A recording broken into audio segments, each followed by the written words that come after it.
Morning chaos hits Aoba before he can even finish brushing his teeth. The twins, Ruri and Rio, rage over the TV.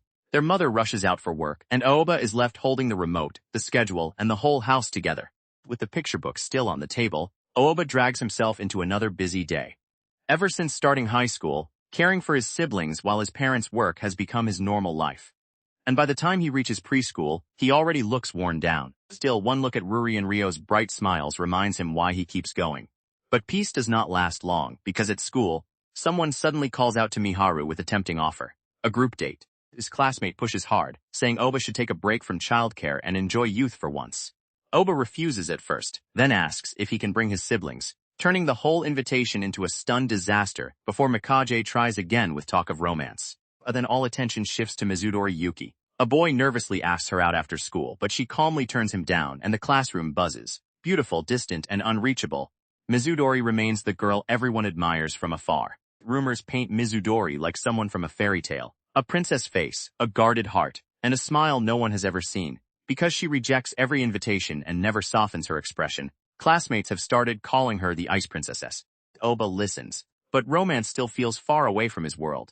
His friend understands the weight of raising siblings, yet warns him not to let childcare swallow his whole youth.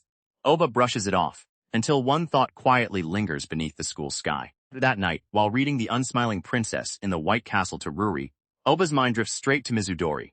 The fairy tale princess and the ice princess overlap in his head, until Rio crashes in with a wild snow kick, snapping him back in the most chaotic way possible. Was refuses to end. Ruri and Rio turn bedtime reading into full hero warfare, demanding next page, proper acting, and total commitment, while Aoba lies defeated beneath their energy, thinking he does not have time for anything else. All days blur into routine.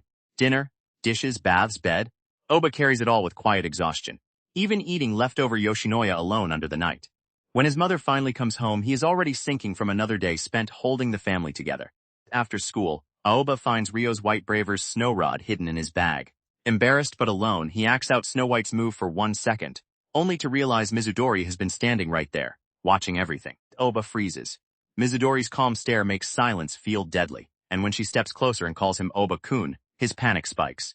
She reaches for the toy and he nearly short-circuits as the Ice Princess suddenly closes the distance. Instead of mocking him, Mizudori studies the snow rod and says he is good at it.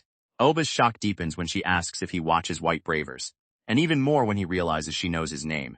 He explains his younger siblings are the fans, and she accepts it quietly. Then the impossible happens. Mizudori demonstrates Snow's moves herself. Aoba corrects her form like a tiny hero coach, completely baffled by how normal this strange moment has become. But when school chimes ring, Mizudori says she has plans and leaves with a soft thank you, turning mystery into something even harder to ignore. On the way home, Ruri and Rio reveal their destination, Reisen's house. Their new friend has a sister who is terrible at hero play, parents who are rarely around, and a life that sounds painfully familiar.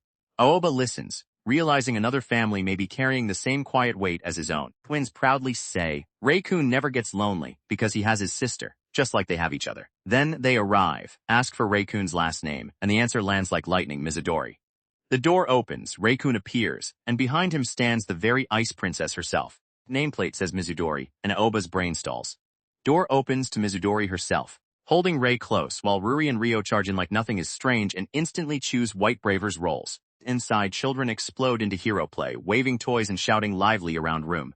Aoba sits beside Mizudori, stunned silent, unable to process one fact. He is inside Mizudori's house right now. Small talk begins awkward. Aoba says he has seen Rio and Ruri at Rei's school, but never knew they were her siblings. Mizudori says Rei is her brother too, and nearby kids whisper over word little, making tension weirdly cute. Then, Mizudori breaks. Ruri's smile hits too hard and Ice Princess melts into pure blush, calling them so cute. Aoba watches in disbelief as girl everyone feared turns soft from one child asking, "Can you read this to me?" Mizudori tries reading Momotaro, but her flat delivery turns story into deadpan machine text. Ruri looks excited anyway, until Rio launches Sugar Kick straight into action, and Aoba dives in too late to stop chaos. Mizudori drops dramatically to floor, declaring, "They got me." Aoba can only stare. Then Rei snaps, yelling for his sister to stay out of way, and that one harsh line strikes her harder than any toy attack. Aoba enters pretend battle with full force, becoming villain against White Bravers while kids strike heroic poses. He gets blasted, staggers, collapses, and somehow gives Rei best hero game of his life, earning praise from Mizudori and applause from her quiet hands. When play settles, Mizudori admits she can never play with Rei properly because her intonation and expressions are bad. Oba tells her she will get used to it, but her memories say otherwise. People called her doll-like, cold as ice. Still, she says it does not matter if she can smile, as long as Rei smiles. Then she tries forming smile with her fingers, and Oba freezes before dinner time pulls everyone back to reality. Owner problem should have been easy: order food, buy something, survive. But Mizudori twists her hair up, grabs knife and turns kitchen into battlefield. Chop, steam, sizzle. Ice Princess does not order dinner. She makes it. Finished meal lands like miracle. Kids stare with sparkling eyes. Aoba sits stunned and Mizudori says it was no problem. She warns them to avoid too much salt and oil. But Oba realizes something sharper. It has been a long time since he ate food this fresh. The warm table changes whole room. Children eat with full cheeks. Oba quietly thinks having dinner together like this feels nice, and Mizudori gently wipes Ruri's mouth before reminding her to say thank you. Small gesture. Big silence in Aoba's chest. Then Mizudori reaches toward Aoba too, wiping his face like it is natural. His brain burns out. She tells him, "You too, Aoba-kun." And he barely manages thanks while blush takes over completely. While washing dishes, Aoba apologizes for judging her food habits earlier. Mizudori says it is fine, but then reveals truth behind her pressure. She is only filling in for her hospitalized mother, and no matter how hard she tries, she knows she can never fully replace that role. Oba understands too well, so he offers what only older siblings know. They do not only protect younger kids, they watch them closely, laugh with them, and do embarrassing things together before childhood disappears. Even his ridiculous morphin time becomes proof of love. Aoba tells Mizudori her expression softens around kids, even if others miss it. Smiles can be practiced together, he says. Mizudori looks away, then quietly accepts, and for first time, his words seem to reach past her frozen guard. Or it should end things peacefully. But flavor war erupts over fruit jelly. Mizudori panics because cups are not all same flavor. Oba steps in instantly, snatches them all, and becomes Jelly Jelly Bandit, turning conflict into laughter before tears can start. Oba's Jelly Jelly Bandit plan almost works, until one cup slips from chaos and sails through air. Mizudori catches it on instinct, staring at dessert in her hands as Oba looks back with quiet confidence, like he already knows what comes next. Mizudori steps into the game. Holding jelly high, she declares only good kids get dessert, then raises the stakes herself. If they want their precious jellies, they must defeat her too. Rei's eyes sparkle. For him, his sister has finally joined the adventure. The fruit jellies become treasure, and the living room turns into a battlefield again. Aoba laughs through exhaustion. Mizudori stays close, and the children swarm them with all their tiny strength until one jelly is finally claimed in victory. Collapsed on the floor. Aoba admits fighting all three at once may have been reckless. Mizudori asks if she did well, unsure of herself, but Aoba tells her to look at them. Rei is smiling so brightly that no answer is needed. Mizudori whispers, "I'm glad," and that quiet relief lands softer than any confession. Then Aoba sees it. Mizudori lying beside him wears a real smile, small, warm, and impossible to mistake.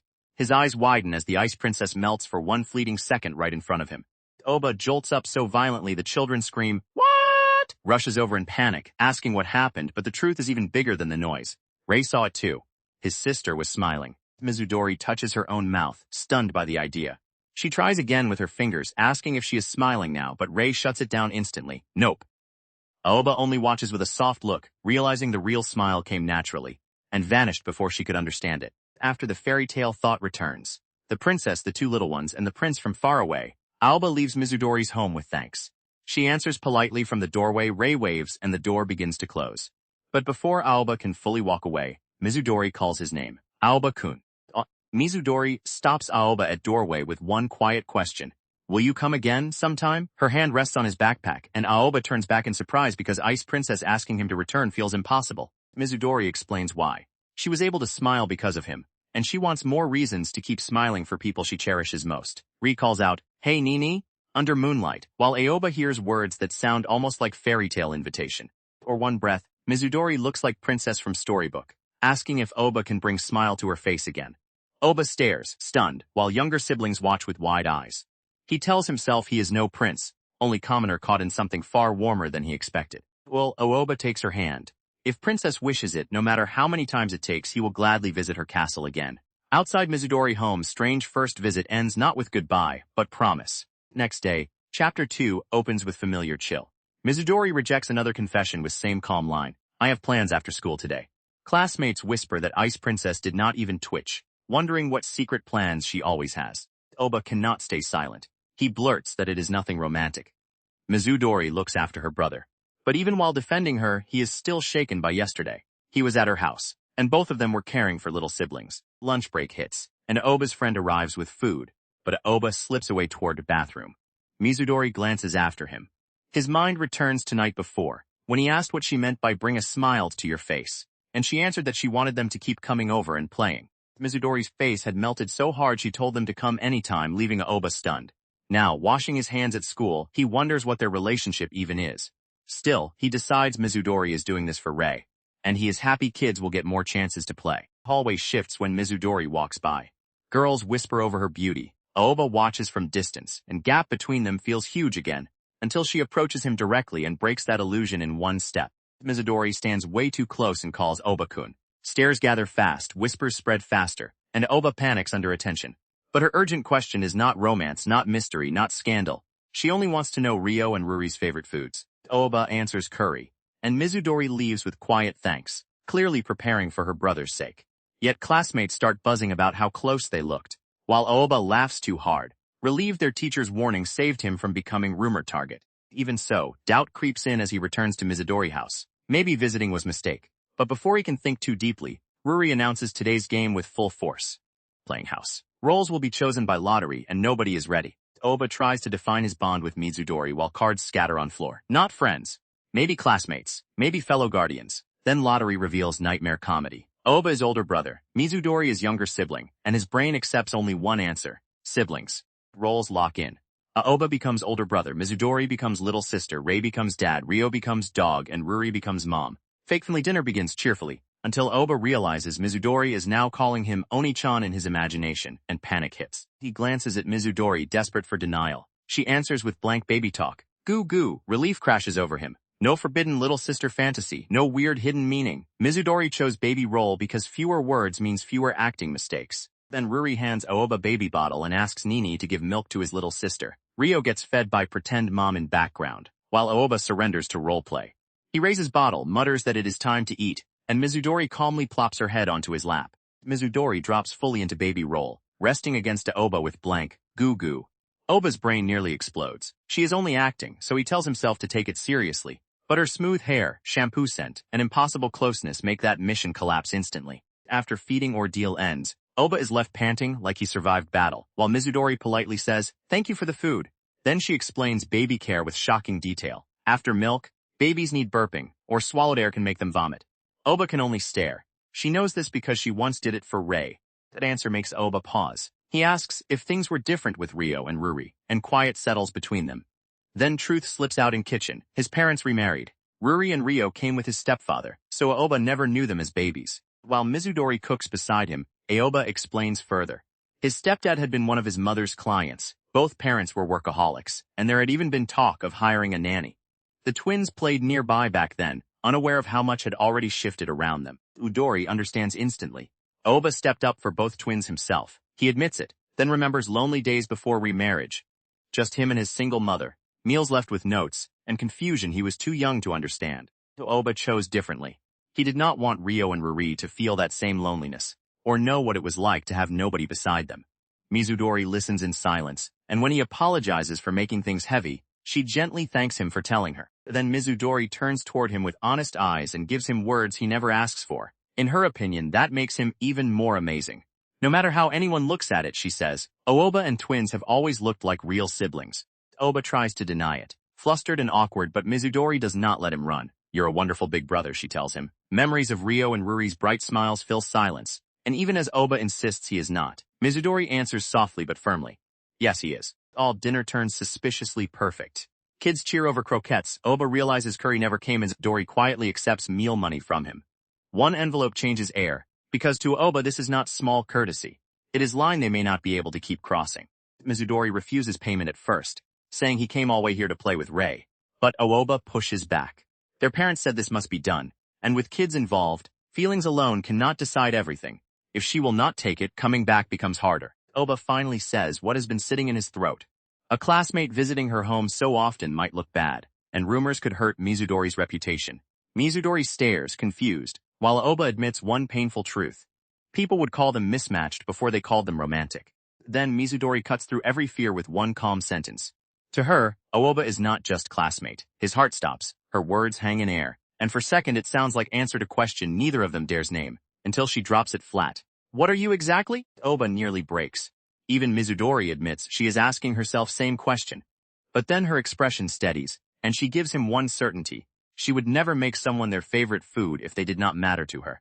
Aoba freezes. Croquettes, his favorite. Mizudori did not only ask about twins, she secretly had Rei ask them about him too. Her reason is painfully gentle. She wanted surprise for people who will be with them for a while, and she hoped it made him happy. That little worry about rumors gets blown away in an instant. Aoba blushes so hard he nearly folds over table, thinking only one thing. She made it for him. Then Mizudori adds she is making curry tomorrow and tells him to keep it secret, and happiness hits him even harder. Before Aoba can recover, kids rush in with handmade papers for Nini and Nietzsche. He accepts them, wondering if they are for playing house. While inside he tries to name bond he cannot explain. Mere classmates. Fellow guardians. Not quite friendship. Something warmer already forming between their hands. Kids reveal 2 handmade cards, Mom and Dad. Aoba and Mizudori go blank at same time. Then children strike with brutal innocence, saying they always make dinner together and look like newlyweds, turning warm household routine into sudden marriage ambush. Aoba launches after them in instant, yelling, "How dare you tease your older siblings like that?" The children scatter laughing, but Mizudori stays seated, eyes fixed on fallen cards. Under all noise, quieter question reaches Aoba. What is he, really to her? After that dangerous question, Aoba and Mizudori make rules. If they will keep going to Mizudori house, younger siblings come first. Food costs get covered by Aoba's family. And most importantly, school stays separate from their private situation. Aoba knows why last rule matters, even if Mizudori does not fully understand. She is not only class idol, she is school princess. Being known as part of her private life could turn peaceful routine into gossip. So for everyone's sake, school interactions must stay minimal. That plan dies before it begins. Teacher announces seat changes by lottery. No complaints allowed. And Aoba realizes Nightmare has landed perfectly beside him.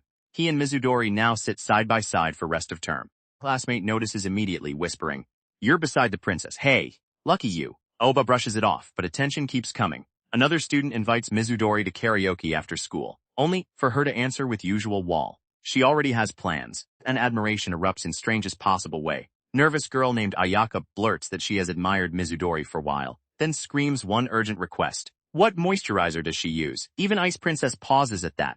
Mizudori answers calmly that she uses whatever her mother uses and will check brand later. Class begins, and Aoba thinks sitting together might be fine, until he opens his bag and pulls out Special Edition Kaiju Encyclopedia. Rio's book. Textbook missing.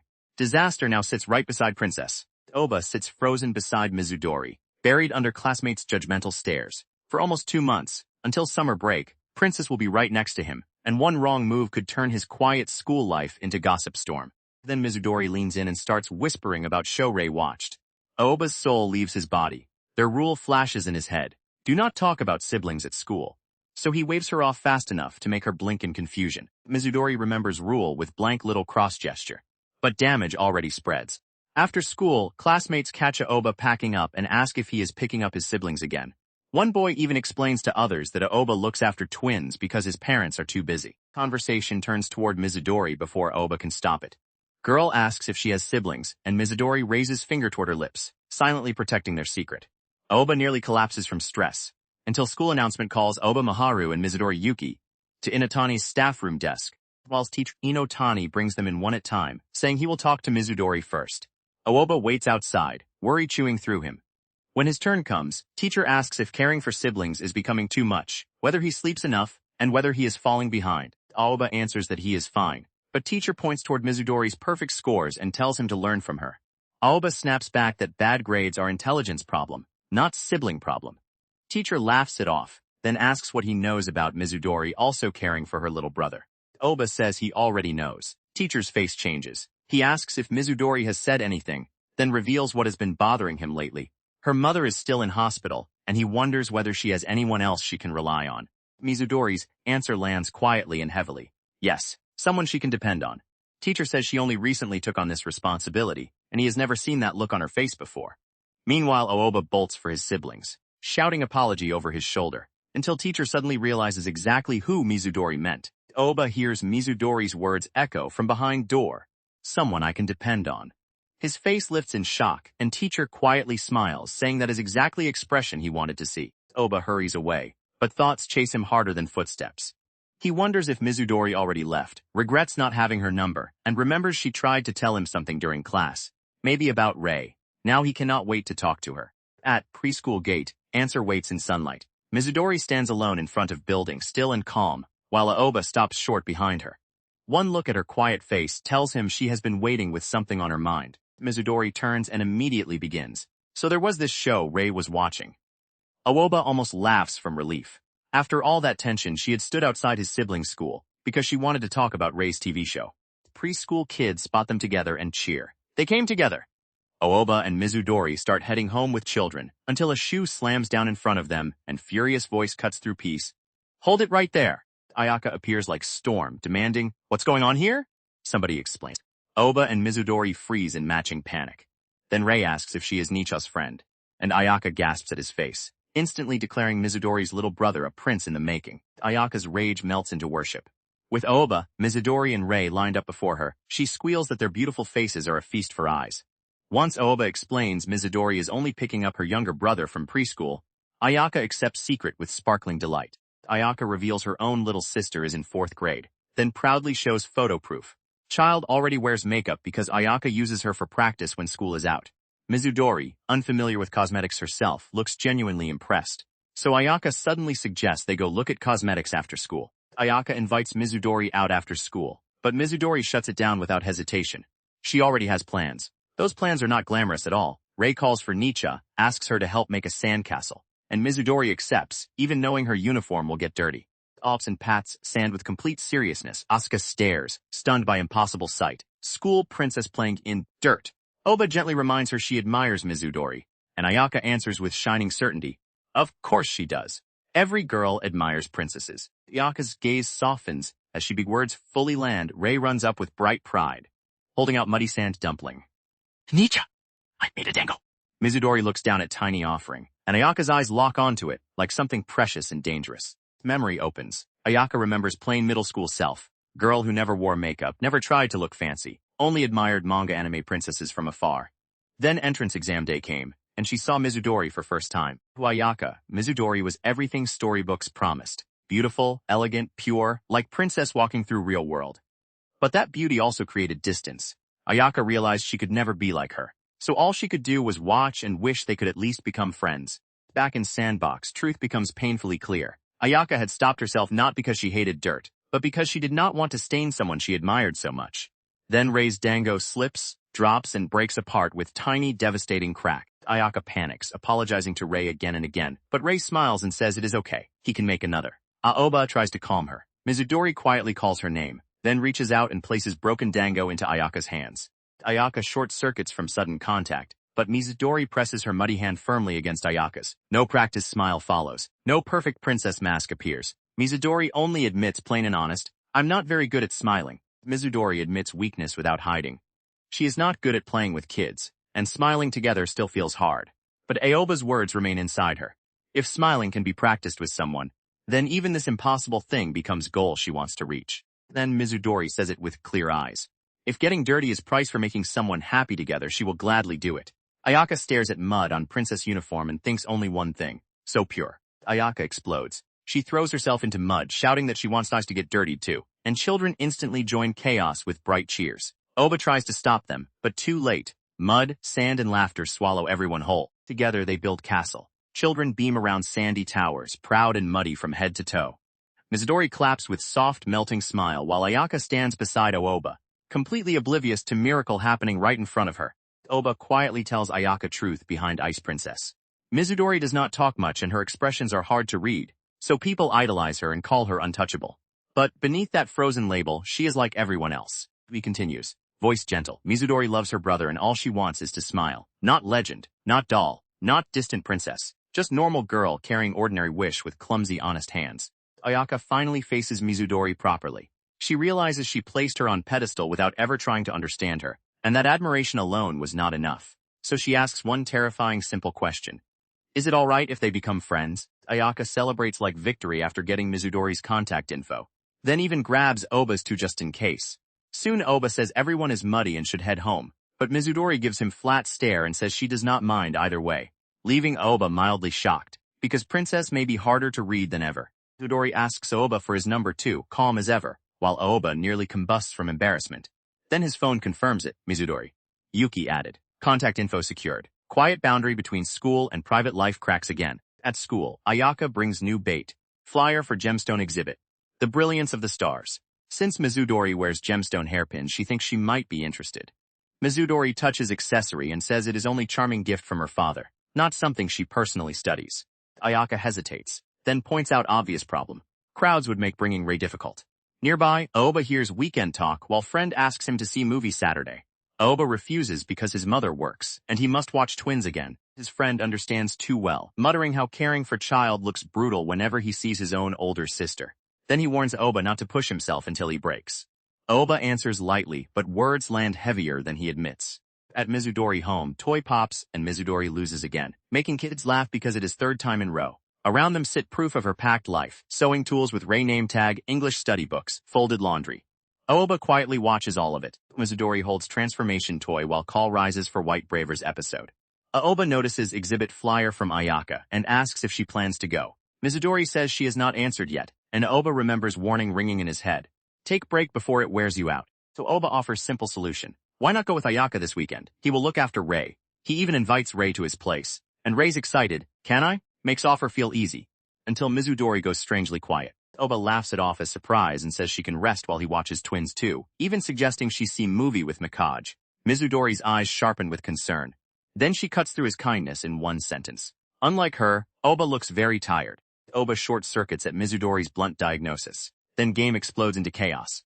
Toy swords shoot out, pop-up Braver leaps free, and suddenly they are locked in battle under house rule. Loser must obey winner. Aoba tries to dodge concern with tired smile, claiming he has energy and saying Mizudori must be worn out from chores. Mizudori does not accept it. She knows caring for Rio and Ruri alone is exhausting, and even kids quietly point out how much work she carries too. Toy keeps thunking into barrel, pressure rising with every stab. Mizudori lists Aoba's own load, classroom cleaning, morning duty, everything piled on top of childcare. Aoba finally pushes back, saying she is deciding too hastily and should not decide what Rei does without him. But Aoba's defense cracks. He wanted to thank her. He wanted to show appreciation for everything she does. Chores, study, helping Rei get ready for school. He says he should not have called her exhausted, but he cannot stop noticing all effort she hides. Aoba lowers mask further. He says neither of them carries some ultimate burden, but he thought Mizudori could relax more if she went with Ayaka and left Rei out of cosmetics talk. Good intention. Bad timing. Words hang heavy between them. Mizudori answers with one clean strike. Why do they not all go together? Aoba freezes as pop-up Braver shoots from barrel, his plan blasted apart as if game itself declared her victory. Silence drops. Tiny figure plops rolls and stops by her feet. Mizudori's calm stare does not waver, while Aoba realizes he has lost more than toy game. He lost argument too. Does instantly stop war with loud no fighting, and Aoba apologizes on spot.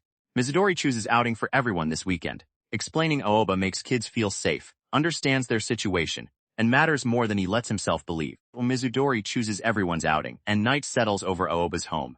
Aoba's mother checks plan with phone in hand. Shopping mall tomorrow. Parents contacted. Twins mom informed. Adults approve. Escape route gone. Aoba sits buried under sleeping children, while his mother warns him not to force himself. Exhibit has other days. Their mother can watch Twins next week. But Aoba looks down at tiny bodies curled against him and gives quiet answer. He wants to be with them right now. Aoba admits it is same for him. Across another home, Rei sleeps peacefully and Mizudori listens with softened eyes. Both carry families too heavy for normal teens, yet both still choose warmth over easy freedom. When phone dings. New message from Mizudori Yuki. Aoba opens it, and one short line hits harder than confession. I can't wait for tomorrow. His mother teases him about date, and Aoba erupts into night. It is not date. Chapter 6 opens with old fairy tale shadow. Deep in mountains stood White Castle, and inside lived princess who did not know how to smile. At shopping mall entrance, Aoba waits in cap and fake glasses with Rio and Ruri bouncing beside him. Then children shout, they are here. Mizudori arrives with Rei apologizing for wait. She wears elegant outfit instead of uniform, every detail polished like storybook royalty stepping into real world. Aoba waves, but one look leaves him stunned silent. His disguise fails instantly. Mizudori stares at cap and fake glasses and asks if he is Aoba-kun. He laughs weakly, saying nobody they know should recognize him like this. Lunch comes first, but even over noodles, Mizudori admits meeting in public still makes her uneasy. City lunches arrive, toy included, and children attack food with joy.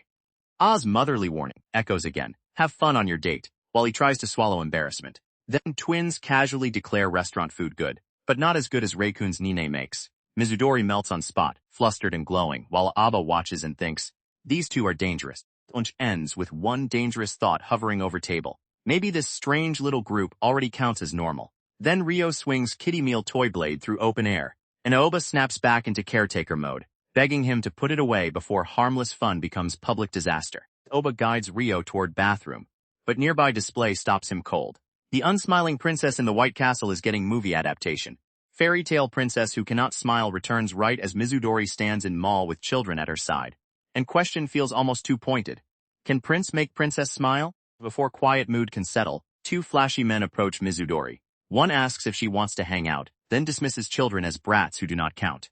Ray spreads arms to protect her, but man shoves him down with ugly laugh, telling him to go back to his mommy. Air freezes. Man turns away like nothing happened, but Mizudori's hand flashes across his face. One slap cuts through mall noise, and even children go wide-eyed as Ice Princess's gaze turns colder than ever.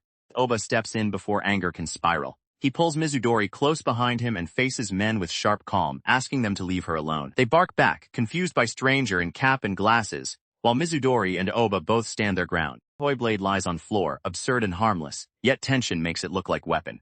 Aoba spots chance and seizes it, declaring it their opening. With one command, Ruri, Rio, and Ray charge in, clinging to him like tiny shields. Aoba calls Ray and Mizudori too, and suddenly everyone moves as one. He carries child, holds Ruri close, grabs Mizudori's hand, and pulls their little group away before trouble can follow. Not hero speech, not grand battle, just escape, fast and together. Only after reaching Gemstone exhibit does breath return. Aoba turns back, still holding shaken child, while Mizudori watches him in silence. Behind them, men finally realize it was only toy, but damage is done. Aoba apologizes for what happened, and quiet apology hangs heavier than crowd around them. Mizudori bows her head, ashamed she got angry and used violence. But Aoba's relief cuts through her guilt. He says he is glad she is okay, then looks at children clinging to him and admits he is not exactly one to talk. They came all this way, so he pushes them toward one thing: have fun. Inside dim exhibit, Aoba takes off cap and glasses, realizing disguise was pointless. Even if someone sees them, nothing is going to happen. He is only chaperone for little ones and princess.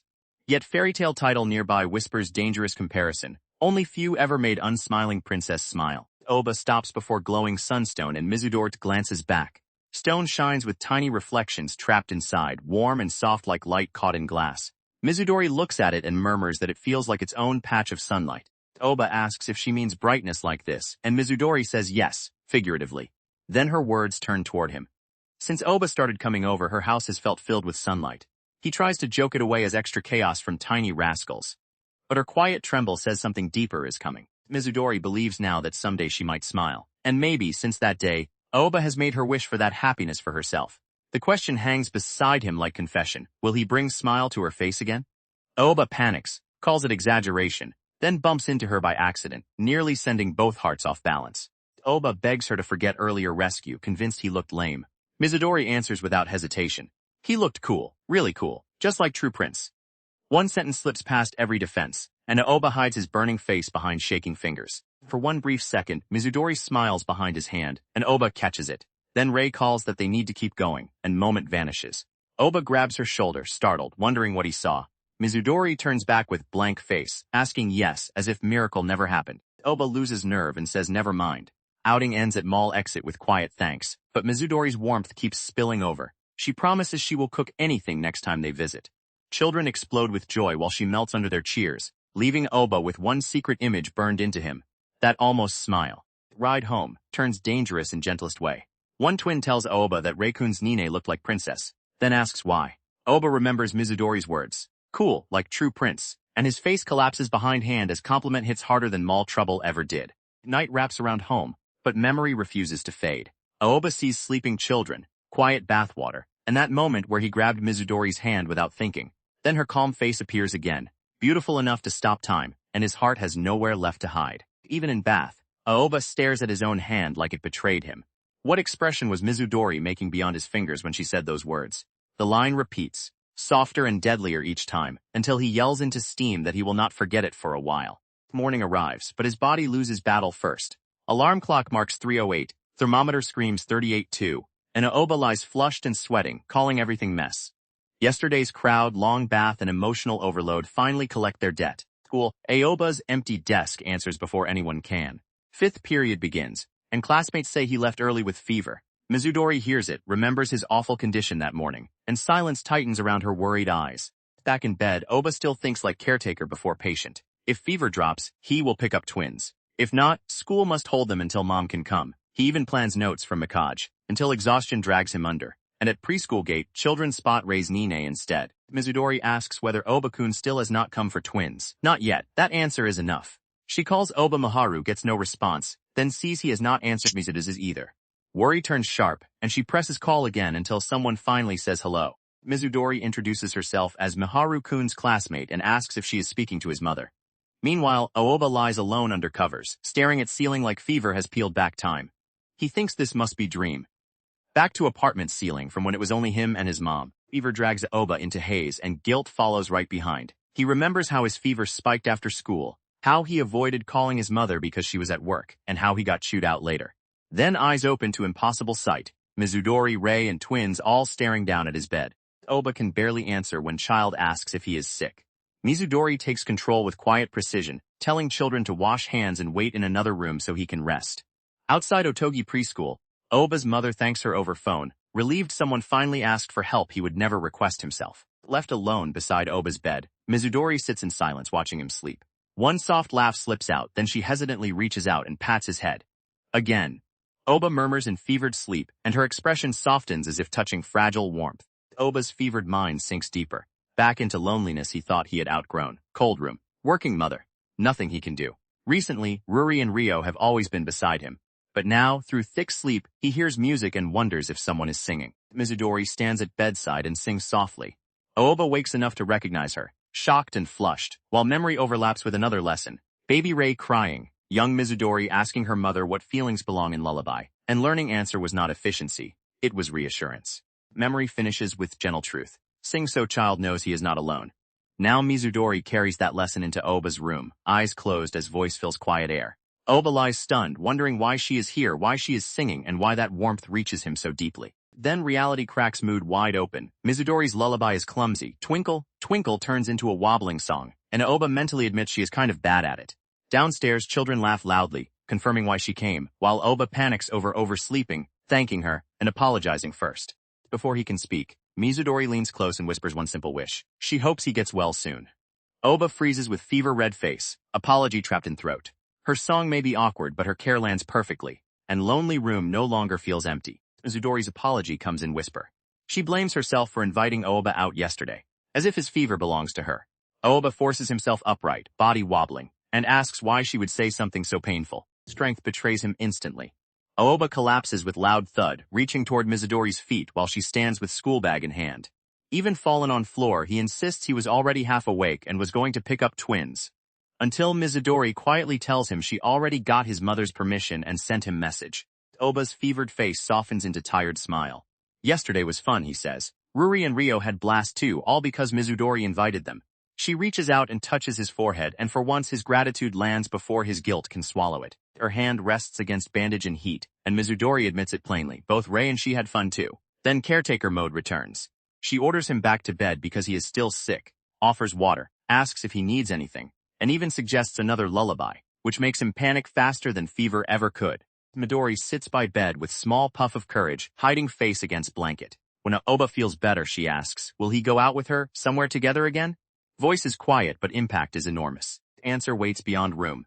Mizudori leaves downstairs while children play below, and her request lingers like sunlight in empty air.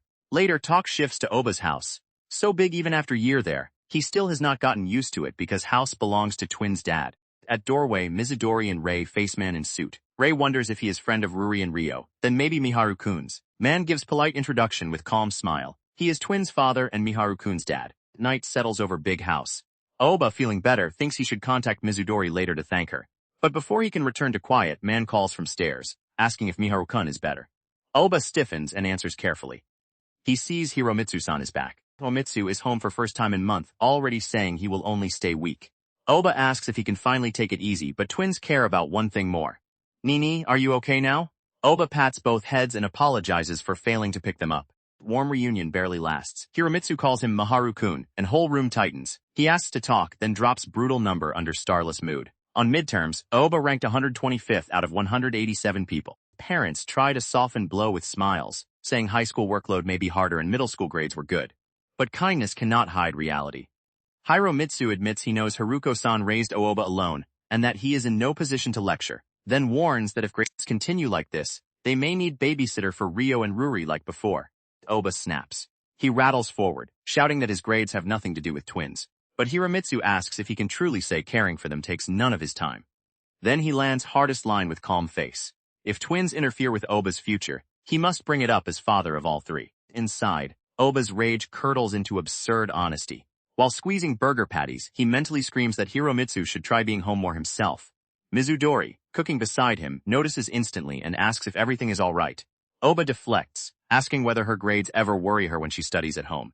Mizudori answers almost too casually. She does not think about it much, and she may be used to home study because her mother is teacher. When Aoba asks her midterm rank, she says it was probably third. Aoba's excuse collapses in silence. Mizudori's eyes sharpen. She asks if something happened, and truth comes out. If Aoba's grades do not improve, he may stop picking twins up after school. Not separated exactly, he says, but if that happens, he will have no reason to come here. Mizudori turns to him, caught by that quiet confession. Then she asks what rank he needs to convince his dad, and Aoba panics when she throws out fifth, like normal human beings can reach it. Hiromitsu's real target is less cruel, but still towering. Finals, rank 50. Gradual steps, he says, yet for Aoba. It sounds like wall to climb. Hiromitsu breaks rank 125 into cruel math. If whole grade took same exam, Aoba losing to 124 people means climbing to rank 50 is not impossible fantasy. It is 75 names away. Then his tone changes. But Miharu-kun, you have right to choose. Voice, Hiromitsu says, is not only about grades. Club, friends, places to hang out, even part-time job. Aoba's high school days are precious, and he has right to decide how to spend them. For boy who always lived around everyone else's needs, words hit harder than scolding. But Aoba's first thought still goes straight to twins. If he gets to choose, what happens to Ryo and Ruri? Then Mizudori's voice cuts through kitchen air. Spatula in hand, eyes steady, she tells him they will do their best, and offers to help him study however she can. Aoba thanks her, trying to act calm, but Mizudori adds one more reason. It would be shame, she says. She is already used to cooking for 5 people, so they need make sure he can keep coming over. Quiet words. Devastating warmth. Plan spreads to children. Mizudori explains she and Aoba have important school tests coming, and one child guesses it means studying. Then all 3 little voices explode together. Ni-cha Nini, all together, cheering with giant, yo can do it, like tiny support squad. Energy catches everyone. Mizudori, Aoba, Rei, and twins raise fists like team about to fight final boss. Okay, let's do this. Aoba's hand clenches, and his eye hardens. This is no longer only about grades. It is about keeping place where everyone can gather. Night returns, and Aoba studies alone at desk until 22:57, pencil moving under lamp. Downstairs, Aoba's mother thanks Hiromitsu for playing tough role, while he wonders if he went too hard. Behind quiet house, both parents are watching him struggle in own way. Aoba's mother admits life may have been easier for Hiromitsu if Aoba had lived with them from start, but nothing goes exactly as expected. Then her face softens. Miharu turned out kind, she says. Hiromitsu answers with calm smile. He is in high school now. Under desk lamp, Aoba keeps writing while Hiromitsu's words echo in his head. He should be able to decide what he wants on his own. Nearby, twins sleep with peaceful faces, and far away under another roof, Mizudori sits alone at kitchen table, studying deep into night 2. Door rattles open. Rei peeks in, asking if his Nicha is still awake, and Mizudori worries she woke him. When he asks if she is studying, she answers yes, because she wants to help, even little bit. So Aoba will not be separated from Ryo and Ruri. All repeats message with deadly seriousness. That is what she told him. But downstairs, home is lively, loud, and full of children. Ryo and Ruri pause mid-play, stare with round eyes, and answer with one confused sound. Huh? Next day, Aoba steps into bright house and instantly freezes. Nameplate on door says Yuki. His brain short-circuits as he realizes where Mizudori has brought him. Her room. The Ice Princess's room. 2 hours earlier at school, Aoba had been muttering over essential permission slips like man heading to war. A male classmate notes it has been, while since he saw Aoba this serious about test. And Mizudori quietly asks what pushed him so hard.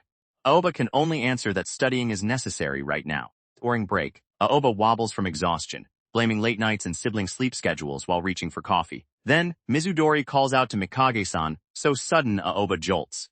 She asks what he meant when he said it's been a while about Aoba, and something clicks in her eyes. The answer leads them back to Mizudori's home. Yuki nameplate hangs on door.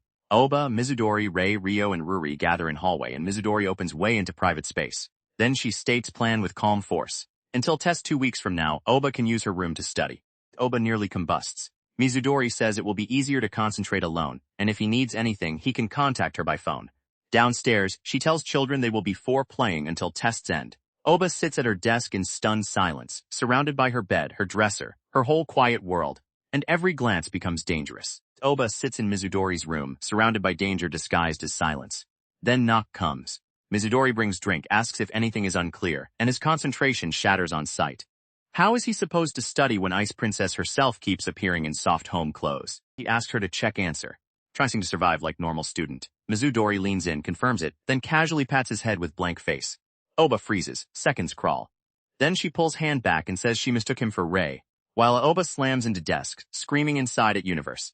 On another evening, twins dash in when bath time is called, but suddenly refuse. They want to wait for Papa. On different, they cling to Oba's mother instead, declaring they will sleep with Kaka today. One strange choice after another piles up. Another day, Oba tries to lure them into game during break, but twins snap back like tiny drill sergeants. Nini should go study. Their kindness is too sharp, too coordinated. Back at desk, Oba senses it. Something is wrong beneath all this consideration. Downstairs, mystery cracks open. Twins whisper they do not want to get in way, while Mizudori and Ray realize problem may be bigger than snacks or playtime. When asked if something is wrong, Rio and Ruri clutch their courage and smile through worry. Oba reaches door, but their question stops him cold. Are they not going to be with Nini anymore? Will bad grades separate them? Oba's breath catches. How did they know? Ray bends in panic, and Oba can only answer that they have nothing to worry about. Mizudori steps in with steady voice, declaring there is no way that will happen. She is sure of it. Her certainty fills room where Oba's reassurance almost failed. Then memory returns to school, where Mikaji explains Aoba was not always struggling. Back in middle school, he always threw himself into tests and stayed at least top 20. Truth deepens. A strict middle school teacher meant one failed test called parents, so Aoba studied fiercely to keep his busy mother from being summoned at work. Mizudori hears it and understands. For better or worse, Aoba only pushes himself for others, and that, painfully, is exactly what makes him so amazing. Mizudori kneels before twins and says Aoba can follow through when it comes to them. Not because he is in high school. Not only because he is their big brother. She asks if they know true reason, and even Aoba, standing beyond door, goes still. Mizudori says it with whole heart.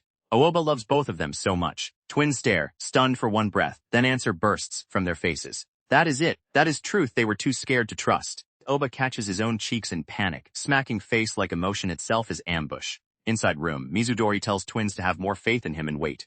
Their small's okay. Reaches hallway and Aoba stands outside, shaken by words he was never brave enough to say himself. He turns away, but Mizudori follows quietly to stairs. No dramatic speech, no lecture. Only her soft call from behind, telling him twins are waiting for him. Aoba's eyes widen, because she is not pushing him toward grades. She is pushing him back toward his own promise. And Mizudori raises voice with smile bright enough to melt every rumor around her. Nini, so do your best. Aoba freezes, blush rising, fist clenching. Her encouragement hits him harder than any rank target ever could. 30 days pass like climb through fog. Aoba writes impossible notes, sits at Mizudori's desk, gets corrected by her at school, drinks through exhaustion with classmate nearby and keeps going. Piece by piece, he turns everyone's faith into work. If test arrives, teacher checks time and warns class not to mess up first day. Aoba and Mizudori sit with pencils ready as command drops. You may begin. All quiet warmth becomes one sharp moment on paper. Memory opens in black. A younger Aoba kneels before tiny Rio and Ruri, introducing himself as Miharu, person who will live with them from now on. One small voice calls him Oni-chan, and present Aoba's eye snaps open around memory that started everything. Finals end. 1 week later, report card lands in Aoba's hands, carrying everything at once. Rank 50 condition, babysitter threat and future with Ruri and Rio. Twins stare at paper with sweating faces. Verdict time arrives. At Mizudori's home, everyone gathers around Aoba like jury waiting for sentence. He opens report card and announces result 38th place. Not barely safe, not lucky. He smashed goal outright. Twins panic first, thinking lower number means worse, until Aoba shouts correction. Lower rank is better, first place is top. Mizudori, ranked 5th herself, calmly confirms it means 3 siblings can stay together. Fear melts into relief. Relief hits too hard. Ruri and Rio burst into huge sobs, tears flying as they cry from happiness. Aoba stares in stunned silence while Mizudori and Ray also tear up, overwhelmed by how much this small victory meant. Aoba watches everyone cry and lets tired smiles slip through. Stress finally drains out of him. One problem is solved, but after tests, tears, and afternoon tag, whole group is running on empty. Mizudori offers simple answer. Take nap. Aoba only then learns spare room was turned into bedroom long ago, so her own room is free. His shame explodes. He spent all that time self-conscious when she had not meant anything strange at all. Quite finally settles. Kids read Momotaro, play with toys, then collapse into sleep on futons. Aoba admits he is relieved, and Mizudori says she is glad it worked out. Without prep school before, none of it would have been possible. Aoba turns toward Mizudori with gentle gratitude. Thanks to her, he says, 3 siblings can stay together. Then he shares memory from first meeting twins. They called him Oni-chan and asked what time he had to leave.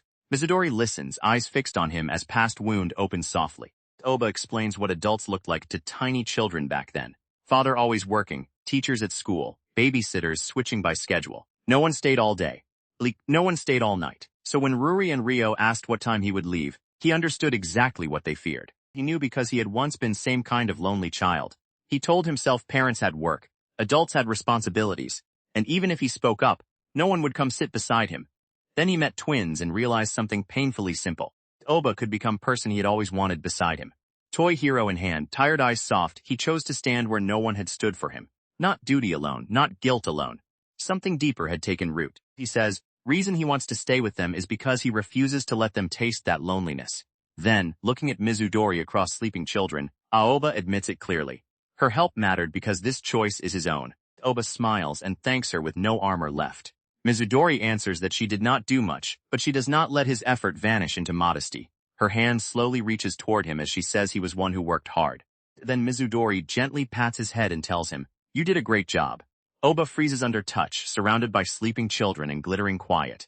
He asks if she is mistaking him for Rei again, but this time, something feels different. Mizudori looks straight at him and says she is not. No escape, no accident then. With warmth still lingering between them, she softly suggests they rest too, while Aoba lies there blushing like his heart forgot how to be calm.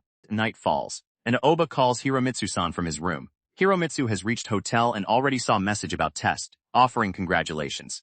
But then he says Aoba worked hard for twins' sake, and Aoba hesitates, because now he thinks that answer may not be complete. Aoba finally says it aloud to Hiromitsu-san. Right now, he enjoys what he is doing.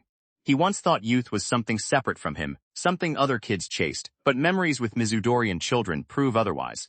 Somewhere along way, he had already started living it. Across phone line, Hiromitsu-san listens with quiet smile. Aoba ends call in panic, throwing in one last demand for him to come home more often before hanging up. It is clumsy. It is sudden. But for first time, distance between them feels little smaller. Then knock hits door. Ruri and Rio peek in, still wide awake, asking if Nini is done with his call. They shout they cannot sleep, and Aoba grumbles because their sleep schedule is ruined. Yet he gives in only for tonight. Their cheers light up room like old fear never left. Memory folds into present. Cards scatter across floor as younger twins ask if he will always stay with them.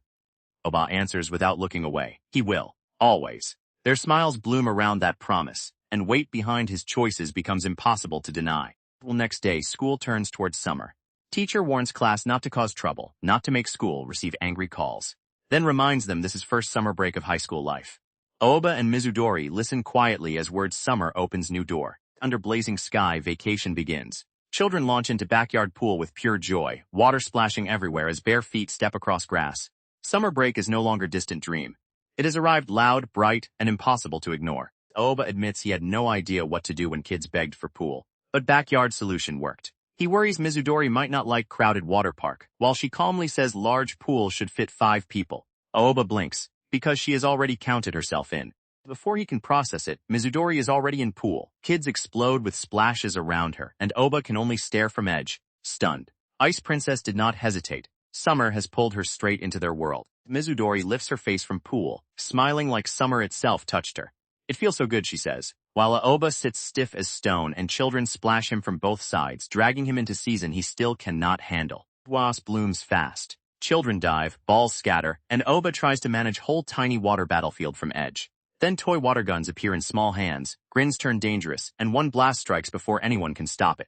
Aoba sits soaked and defeated while Mizudori calmly announces lunch somen noodles. Children explode with approval, calling it perfectly summer-like.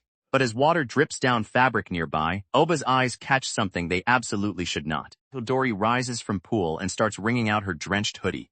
Water clings everywhere, swimsuit lines show beneath, and Aoba's stare locks in helpless shock. One quiet drip becomes crisis. Aoba launches himself out of pool like emergency siren with arms blocking view. He declares he will make lunch, no arguments. Mizudori hesitates, but he insists boiling noodles is easy enough. And even children accept sudden mission. Kitchen becomes battlefield of another kind. Oba stares blankly into boiling pot as if lost in space, chopsticks in hand, brain looping back to one forbidden thought. Mizudori's swimsuit. He tries to blame Pool. He tries to act normal. It does not work. Thought detonates. Mizudori swimsuit flashes through his mind, and pot boils over in betrayal. He jumps, panics, drops chopsticks, and Mizudori appears at kitchen entrance asking if everything is all right. Oba freezes mid-stun. From Pool, child's innocent voice explains they just love somen, calling it pale, nice, and very scrumptious. But Mizudori walks in wearing swimsuit beneath soaked layers, and Oba's fragile composure faces final test. Mizudori steps into kitchen still dripping from Pool, swimsuit fully exposed under bright room light. Her confused little look says she only came to check on him. But for Aoba, one glance is enough to shatter every remaining thought. Oba's soul practically leaves his body. Child's word scrumptious hangs in air with worst possible timing, and he clamps his hands together like man praying for survival, while Mizudori stands beside him, still unaware of full disaster. Mizudori notices his face burning and asks if he is burnt. Aoba, drenched in panic, stammers that he should cool down before shouting he is completely fine. Then he flees responsibility, saying he will call her when food is ready and she should stay with children. Left alone, Mizudori pauses at doorway and looks down. Her wet hoodie lies abandoned on deck, heavy with water, and realization slowly creeps in. Something about Oba's reaction finally starts to make sense. She lifts soaked hoodie, thinking it has become heavy. Since Aoba is not there, she tells herself it should be fine and begins wringing it out, until sudden shock hits. Across room, Aoba covers his face harder, as if even imagination has become too dangerous. Then Mizudori understands. Oh, her cheeks flush, eyes widen, and silence says more than any scream could. She finally realizes what Aoba was desperately trying not to look at.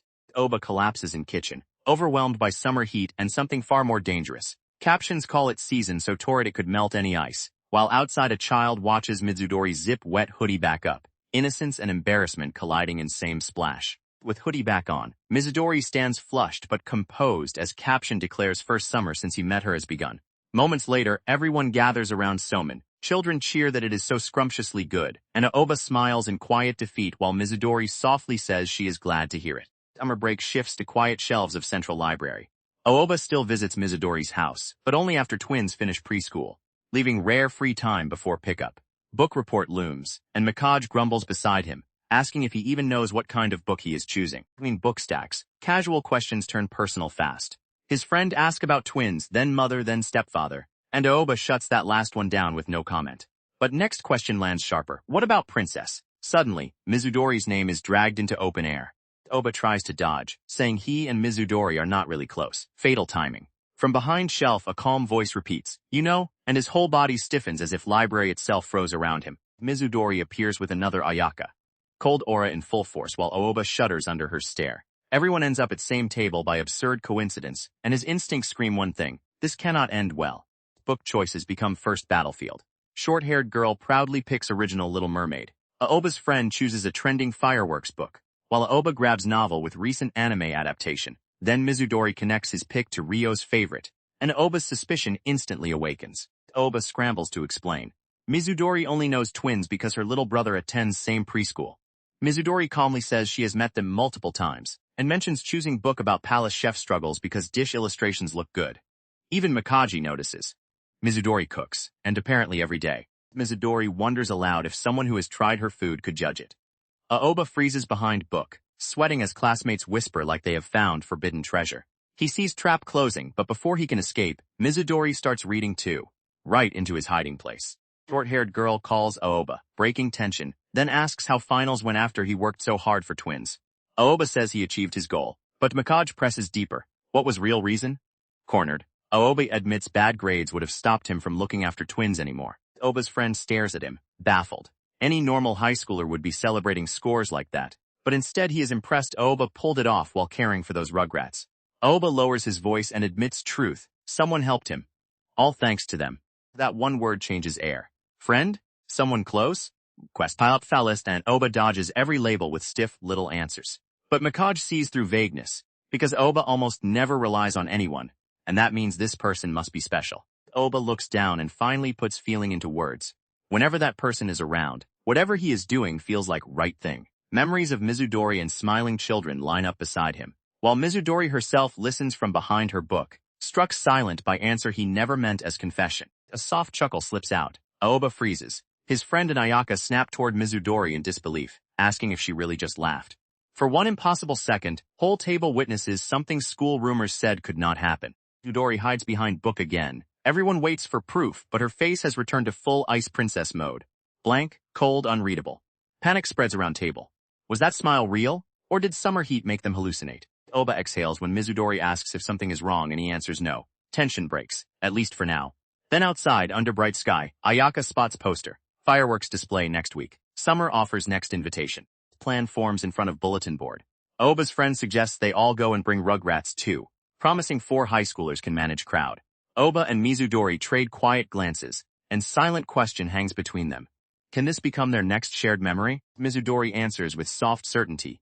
Definitely. Short-haired girl asks if she can bring her little sister too, and answer comes easily, of course. With plan set, group parts outside Central Library, because Aoba and Mizudori have siblings to pick up, and fireworks now wait ahead. Whole library, Aoba and Mizudori walk side by side in uneasy silence. Behind them, Mikage and Ayaka immediately sense something is off. But Aoba can only apologize for what he said earlier, because hiding their connection has started feeling heavier than before. Mizudori answers without anger. She says she does not distrust Mikage or Ayaka, but admitting she has been going to Oba's house still feels uncomfortable. Aoba remembers their school rule. No talking about sibling, no exposing private lives. But his own thoughts betray him. At first he hid it because visiting a female classmate's house felt embarrassing, and because he felt small beside someone as perfect as Mizudori. Now those excuses no longer feel enough. Mind flashes back to library, to moment everyone almost noticed Mizudori smiling. He had felt relieved they missed it. Then Mizudori says she cannot wait for fireworks, and Aoba's heart jolts with dangerous question. Could this be something more? Mizudori turns beneath dappled summer light, smiling so gently it steals his answer before he can form it. Aoba stares at her and wonders if this feeling is exactly what he thinks it is. Chapter 13 opens under exploding fireworks. Aoba hears them burst above, but he cannot look up. While everyone else watches sky, his eyes stay fixed on ground, because something right beside him has become far harder to face. Festival night arrives in full color of summer. Mizudori, Ayaka, children, Aoba and Mikage meet beneath glowing lanterns, everyone dressed in yukata. Kids light up first, shouting that group has finally arrived. Mikage smiles and admits seasonal clothes make everything feel special. To Mizudori, children look adorable enough to melt her. To Mikage, Dori shines like festival heroine. Then Ayaka's shy little sister introduces herself as Lala, and Ayaka calls everyone together for yukata photo. Group photo starts with countdown, but one person changes everything. Mizudori, usually frozen behind cool silence, flashes peace sign with bright, fearless smile. Camera clicks. And everyone else needs second shot because shock ruins first one. Festival heat pushes them toward shaved ice. Kids call out strawberry, melon, blue Hawaii, while Aoba calmly chooses plain syrup like old man at summer stand. His friend immediately roasts him. But Aoba insists all flavors are pretty much same anyway. Little girl proudly shows red tongue, and Mizudori answers with quiet blue tongue charm. Then kids turn on Aoba. His transparent syrup leaves no color, no fun, no magic, and they declare it boring with brutal honesty. Mizudori notices his defeat and offers bite from her own shaved ice. Aoba accepts, but spoon passing between them makes air go strangely still. They crunch ice side by side pretending normal, while distance between suddenly feels dangerously small. Under soft festival lights, Mizudori smiles to herself and Aoba catches it. His heart stumbles. He wonders if this is moment to compliment her yukata, but before courage arrives, Mizudori glances back and asks if something is wrong. Instead of compliment, Aoba blurts out safest thing possible. Tip of her tongue looks blue too. Mizudori calmly sticks it out and says they match. Aoba turns back with same blue tongue, blushing hard, because even silly moment feels too intimate now. Night opens wider around them. Cotton candy, yo-yo fishing, goldfish scooping, target shooting. Festival stalls pull everyone in different directions. Children race from one game to next, while Aoba and Mizudori move through glowing lanterns like summer itself has wrapped around them. At target shooting, Aoba fails with dead-eyed exhaustion, but his male friend wins prize and hands piggy bank to Lala. Then he turns to girls and asks what they want. Short-haired girl fires up instantly, treating it like challenge, and he smiles back. He'll win anything. Challenge begins at shooting stall. Girls choose prizes without mercy. Cat plush first, snack next. Mikage lifts toy rifle with cool confidence, but Aoba panics beside him, because if cat target comes first, snack plan may collapse before it starts. Mikage changes aim with terrifying precision. Cat plush pops loose, stall owner cheers, and prize lands safely in his hand. He turns back with easy smile and says it is all hers, while Aoba stands there looking like he has watched natural talent commit crime. Now Aoba steps up for snack prize, trying to salvage his own pride. He squints, steadies rifle, and pulls trigger. But sudden tug from behind ruins focus. He turns and finds one of twins, Ruri, standing there, small, worried, and alone. Ruri's voice trembles as she asks where Rio and Ray went. Around them, festival crowd keeps moving, lanterns still glowing, games still calling. Then truth spills out. Kids spotted white braver balloons and chased after them. Ruri clenches fists and blurts that she needs to check it out too. Aoba and nearby friends barely have time to react before disaster becomes obvious. Rio and Ray ran off, in separate directions. Festival fun turns into full-blown panic. Aoba snaps into caretaker mode. He orders everyone to split into 2 groups, tells Mikage to look after little sister, and promises to call off once he finds something. Then he charges into crowd, shouting Rio and Ray's names, while Mizudori scans sea of people with growing fear. Elsewhere, Mikage gently comforts Ruri, telling her not to worry because her big brother and big sisters will find them. But guilt hits him hard. He remembers bragging, 4 high schoolers could manage everything, and now that confidence feels painfully careless. Under crescent moon and festival lanterns, Aoba runs until breath turns ragged. He calls for Rio and Ray again and again, but crowd swallows every answer. Dark thoughts creep in, lost, hurt, trapped, worse, and his shoulders shake as night suddenly feels much too big. Aoba runs blind through festival crowd until someone grabs him hard by shoulder. He turns stunned, and there stands a teacher on patrol, then bigger shock lands. Beside him is Ray, safe in Yukata, while teacher points Aoba toward Lost Child Center at main tent. Relief hits Aoba so hard he nearly folds. Ray is safe, but Rio is still missing. Teacher explains he is on patrol rotation with other teachers, then quickly pieces together who Ray is, who came with Aoba, and why Aoba's summer is never simple. Teacher's scolding shifts into something softer. Aoba admits he could not have handled everything alone this time, and teacher guesses name behind that strength, Mizudori. He says he always worried about those 2. Then Aoba awkwardly denies being only one receiving help. Ray tightens his tiny fists, refusing to stay helpless while Rio is still gone. Teacher pats Aoba and sends him off with quiet trust. But when Aoba asks people about child in Yukata, answer cuts deep. There are too many children dressed like that tonight. Meanwhile, Mizudori's cold beauty attracts trouble. A stranger compliments her Yukata look and asks for her number, but little girl lunges in like bodyguard, shouting that now is not time. Then she turns to pull Mizudori away, only to realize Mizudori has vanished. Mizudori pushes into noisy crowd alone, calling for Ray and Rio again and again. Festival chatter swallows her voice. Panic rises behind calm eyes. Calling is not enough. If she wants them to notice, she needs something louder than fear. Her thoughts drift to Aoba. If it were him, he would find some embarrassing but effective way to pull children's attention. Memory of silly hero play flashes through her mind, and her gaze lands on mask stall lined with familiar shapes. Mizudori steps into crowd with back straight and resolve burning under quiet face. Festival noise crashes around her, but she lifts mask to her lips. A soft laugh escapes first, then she prepares to do something Ice Princess never would. Azudori throws away pride and becomes hero in middle of festival. She shouts transformation line at full force and at full force. Morphin time. Then comes battle cry. A Lilium in full bloom. Across the battle. Followed Lili White. Ice Princess has vanished. In her place stands someone desperate enough to be ridiculous. Crowd turns, confused and amused, but Mizudori keeps going with mask on and hand raised like real warrior. Then small body crashes into her waist. She looks down, stunned, and there he is. Rio, her gamble worked. Mizudori checks him at once, asking if he is all right and whether Ray is with him. Rio says no, so she reaches for phone to tell others. But before she can, Rio beams through tears and calls her performance cool. For first time since panic began, Mizudori smiles in relief. Everyone regroups at last, breathless and shaken.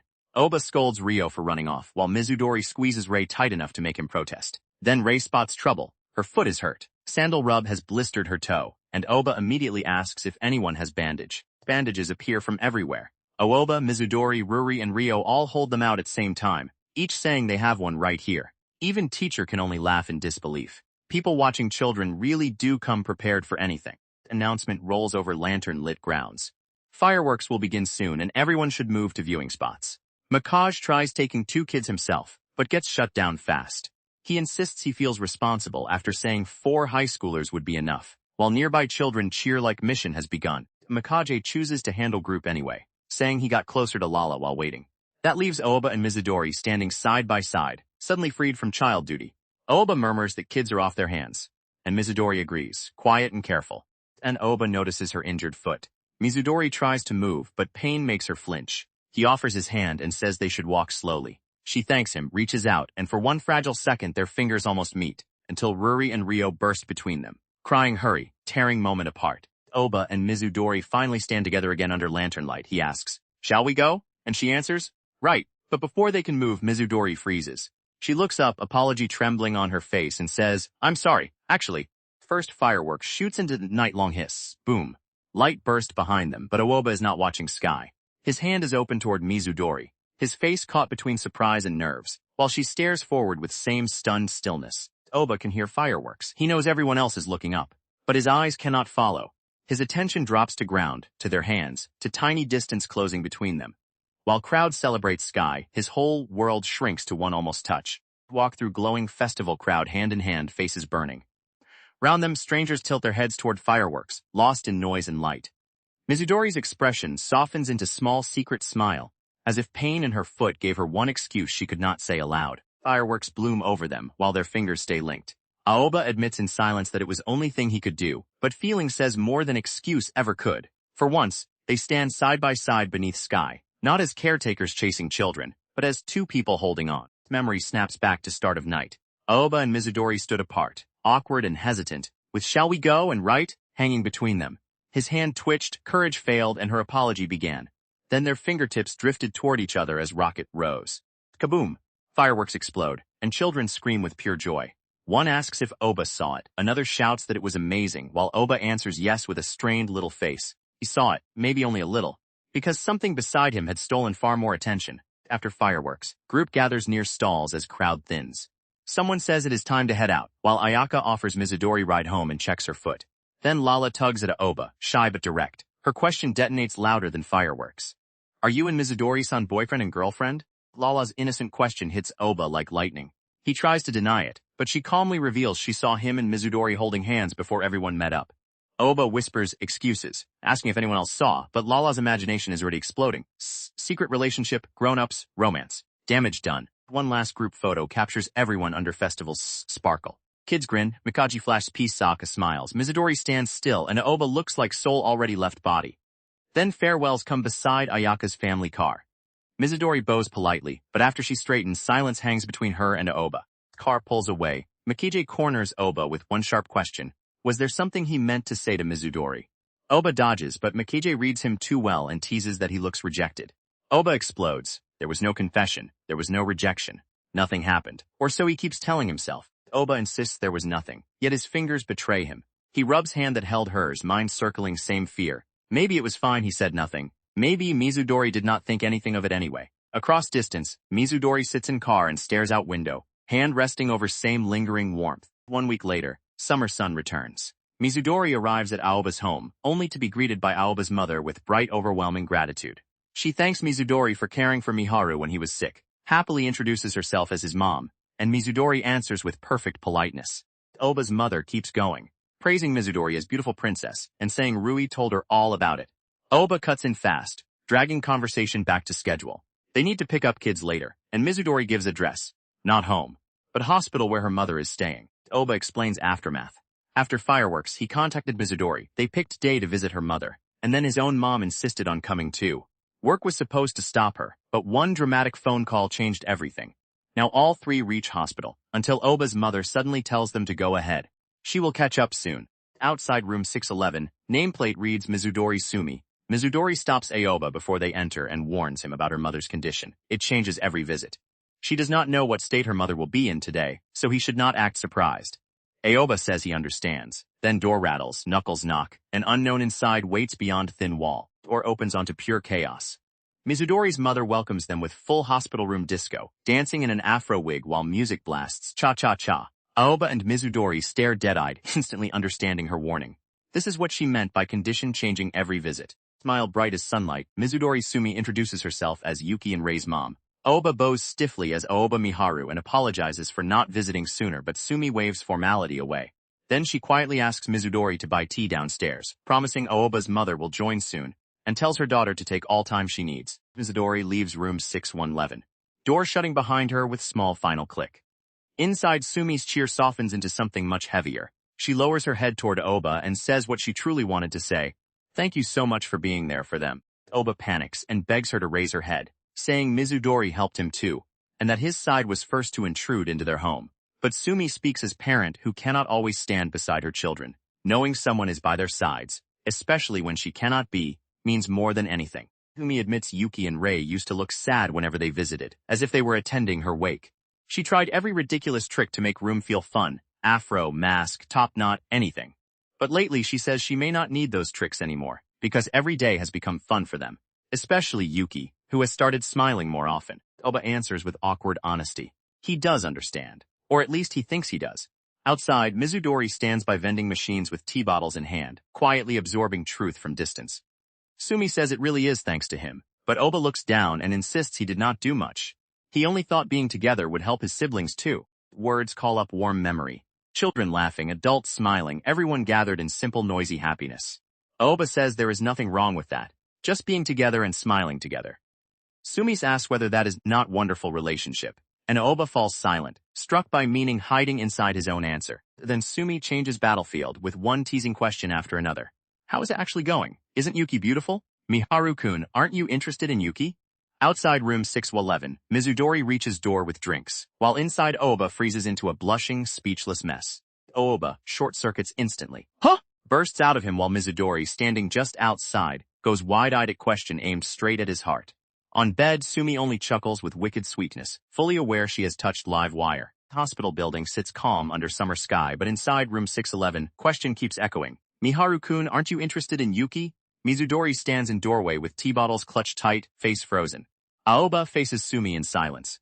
Sumi smiles like mother waiting for truth. Oba begins with one tiny dangerous word. Of Mizudori's eye sharpens from doorway. Then panic wins. He laughs too loudly, sweats through his denial and blurts. Of course not. What makes you say that? Mizudori's blank stare says denial landed worse than confession. Oba tries to explain, clinging to safe ground. As long as siblings have fun, that is all that matters. Nothing exists between them. But his sentence freezes halfway. He remembers first rule they made when he started visiting her house, and coughs himself back from edge. Truth comes out colder than he expects. They decided to prioritize siblings above all else. Mizudori listens from distance, expression unreadable. Aoba adds that he is not saying Yuki-san is not charming. He actually thinks she is a wonderful person who loves her brother deeply. Outside door, Mizudori stands still with drinks, caught between embarrassment and something softer. Oba gathers courage, voice tightening. If Sumi is asking whether he has special feelings for her daughter, then he would say N. But before answer can land, Sumi fires party popper right in his face. Pop! Confetti explodes, and confession route gets blasted off map. Oba stares through streamers, completely broken. Mizudori flinches outside, wondering what that sound was. Sumi points like judge and declares his answer rigid. Very rigid response. She pouts that she hoped for bittersweet high school romance, something that makes you squeal.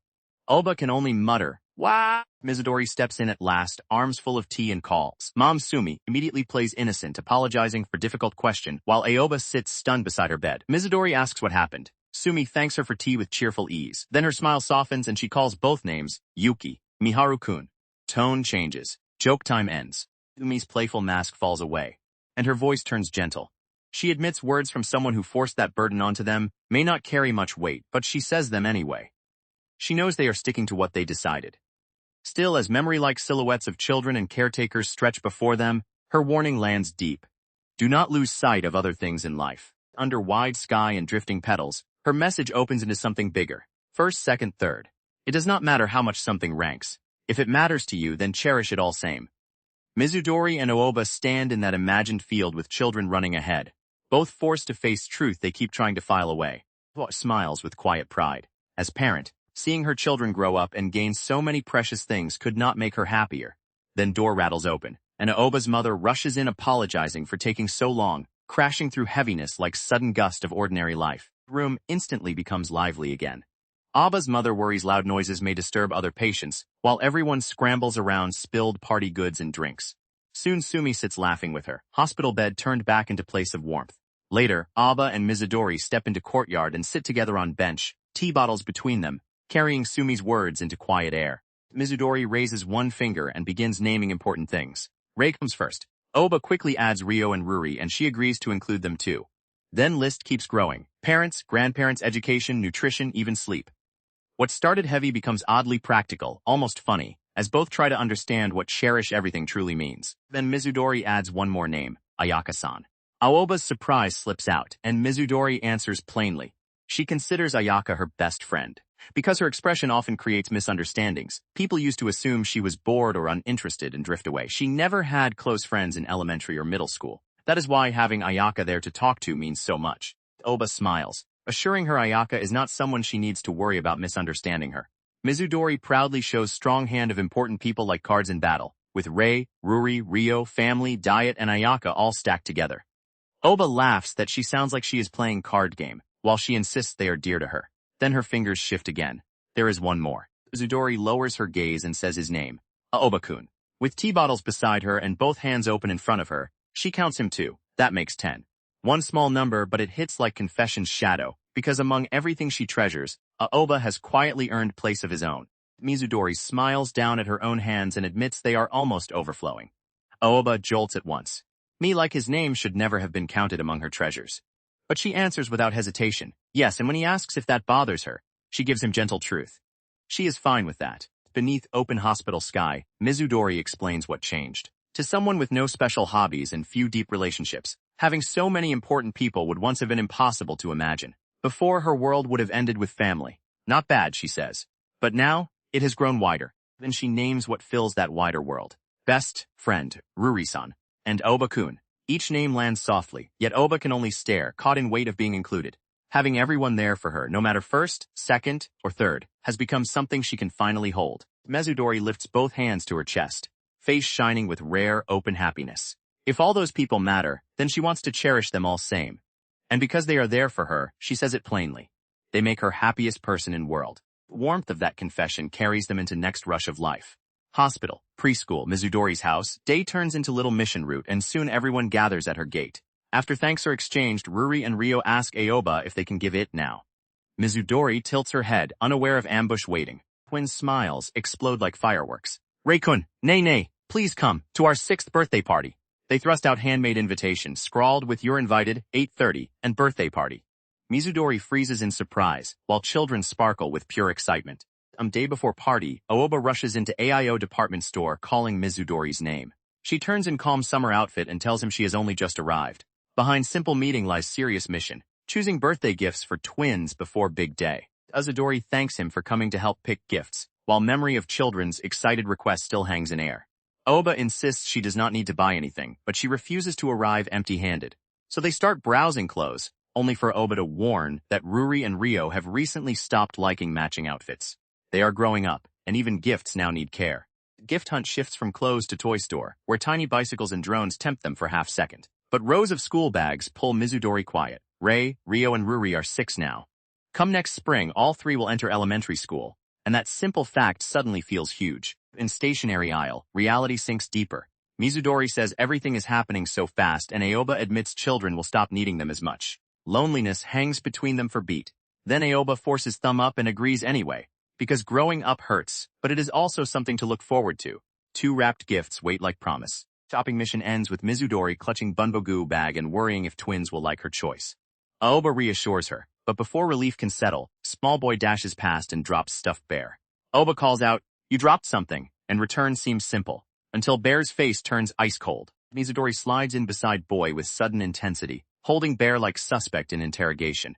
"Where did you get this little guy?" Boy points toward game prize corner. Answer, claw machine. 1 play 100. And for reasons even she cannot explain, Mizudori feels strange connection with that deadpan little bear. Mizudori steps up with coin, eyes blazing like this is final boss. "Here I go!" Claw descends, stabs, slips, taps coin slot, and fails with cruel little clinks. Aoba sighs at her pout, but her blank, wounded face says defeat has become personal. Aoba takes coin next, already defending himself.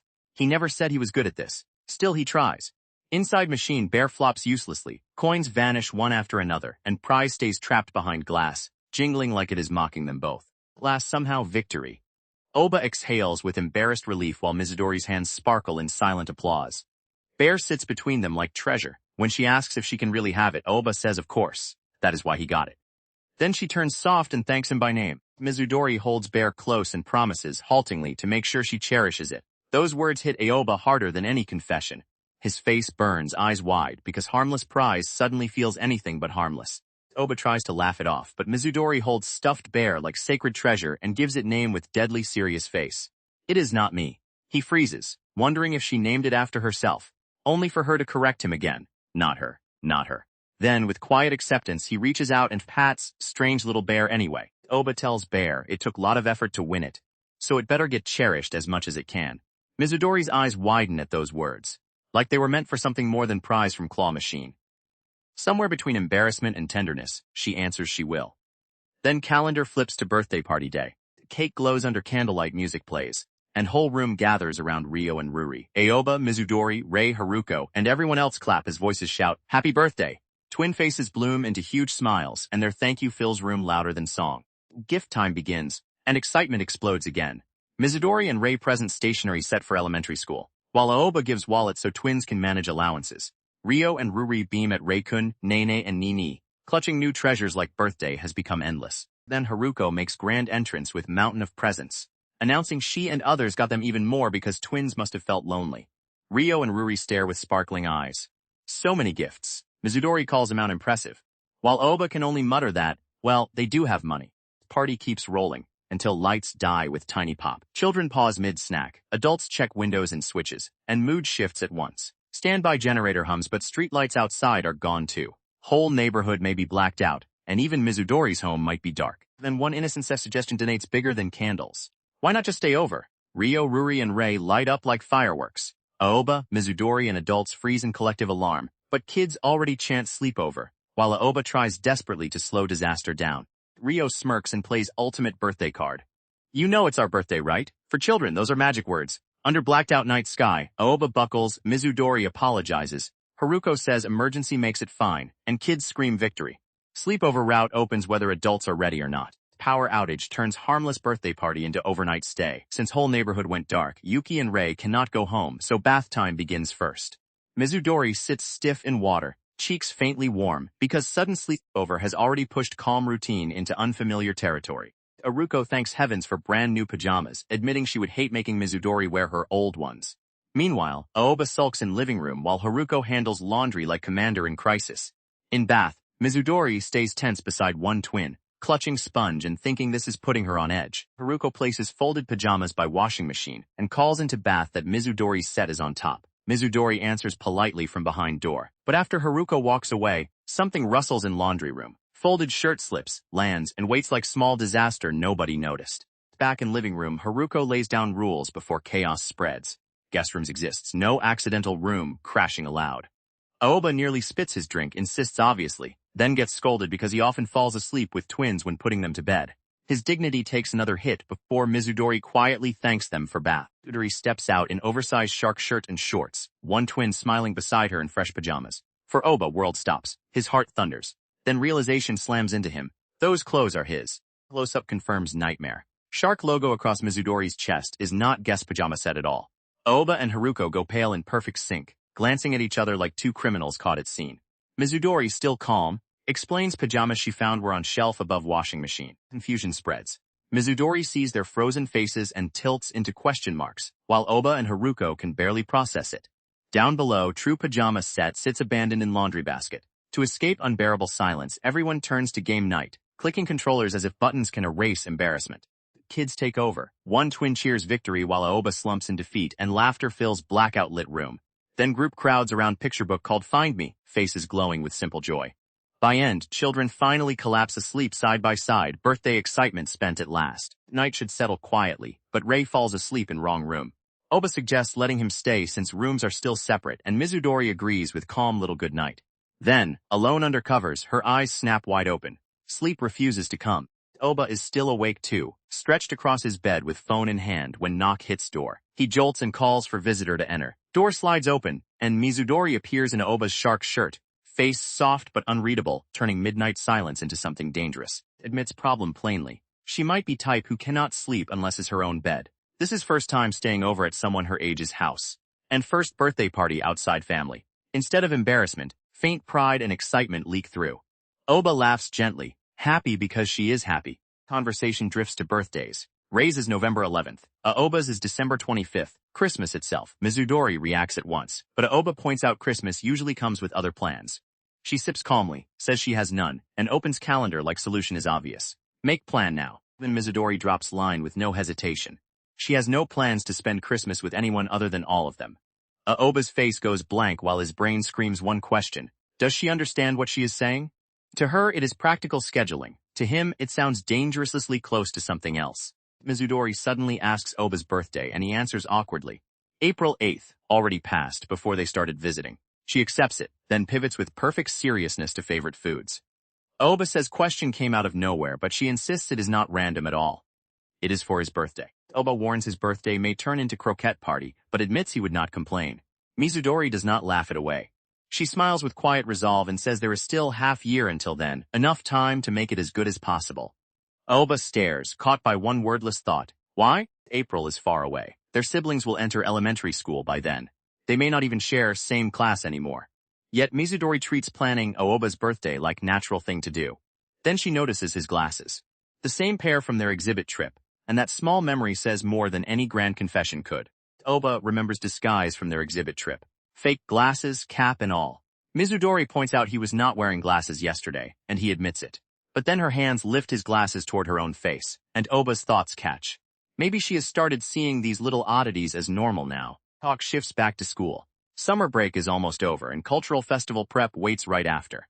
Aoba wonders what their class will do. Answer arrives at school with chalk on blackboard. First year class 2 will put on play. The Unsmiling Princess in the White Castle. Vote ends in thunder of applause. By majority decision, princess role goes to Mizudori. Aoba did not vote, but even he cannot deny it. Based on appearance alone, nobody fits princess better. Still, his uneasy face says one problem remains. Class knows her as mysterious ice princess. What they do not know is far worse for stage drama. Their princess is hopelessly bad at acting. Mizudori reads noble lines in stiff monotone while classmates sweat, smile, and wonder if this play can survive rehearsal.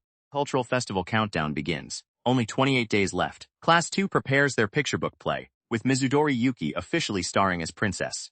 Title sounds perfect. Casting looks perfect. But perfection cracks the moment practice starts. Mizudori delivers line with blank comedy glasses and zero emotion, only for Mitsudo to slam brakes with "Hold it. Stop!" She asks for one more try, completely fired up. Mizudori agrees, serious as ever, while others whisper that Mitsudo-san is really into this. During cleanup, concern turns toward Mizudori's acting. Ayaka gets blamed because she nominated Mizudori in first place, but she insists she asked first and never expected whole class to agree. Then, she points across room and snaps at Mikaj, because Prince is not allowed to drift away. That Mikaj is Mikaj.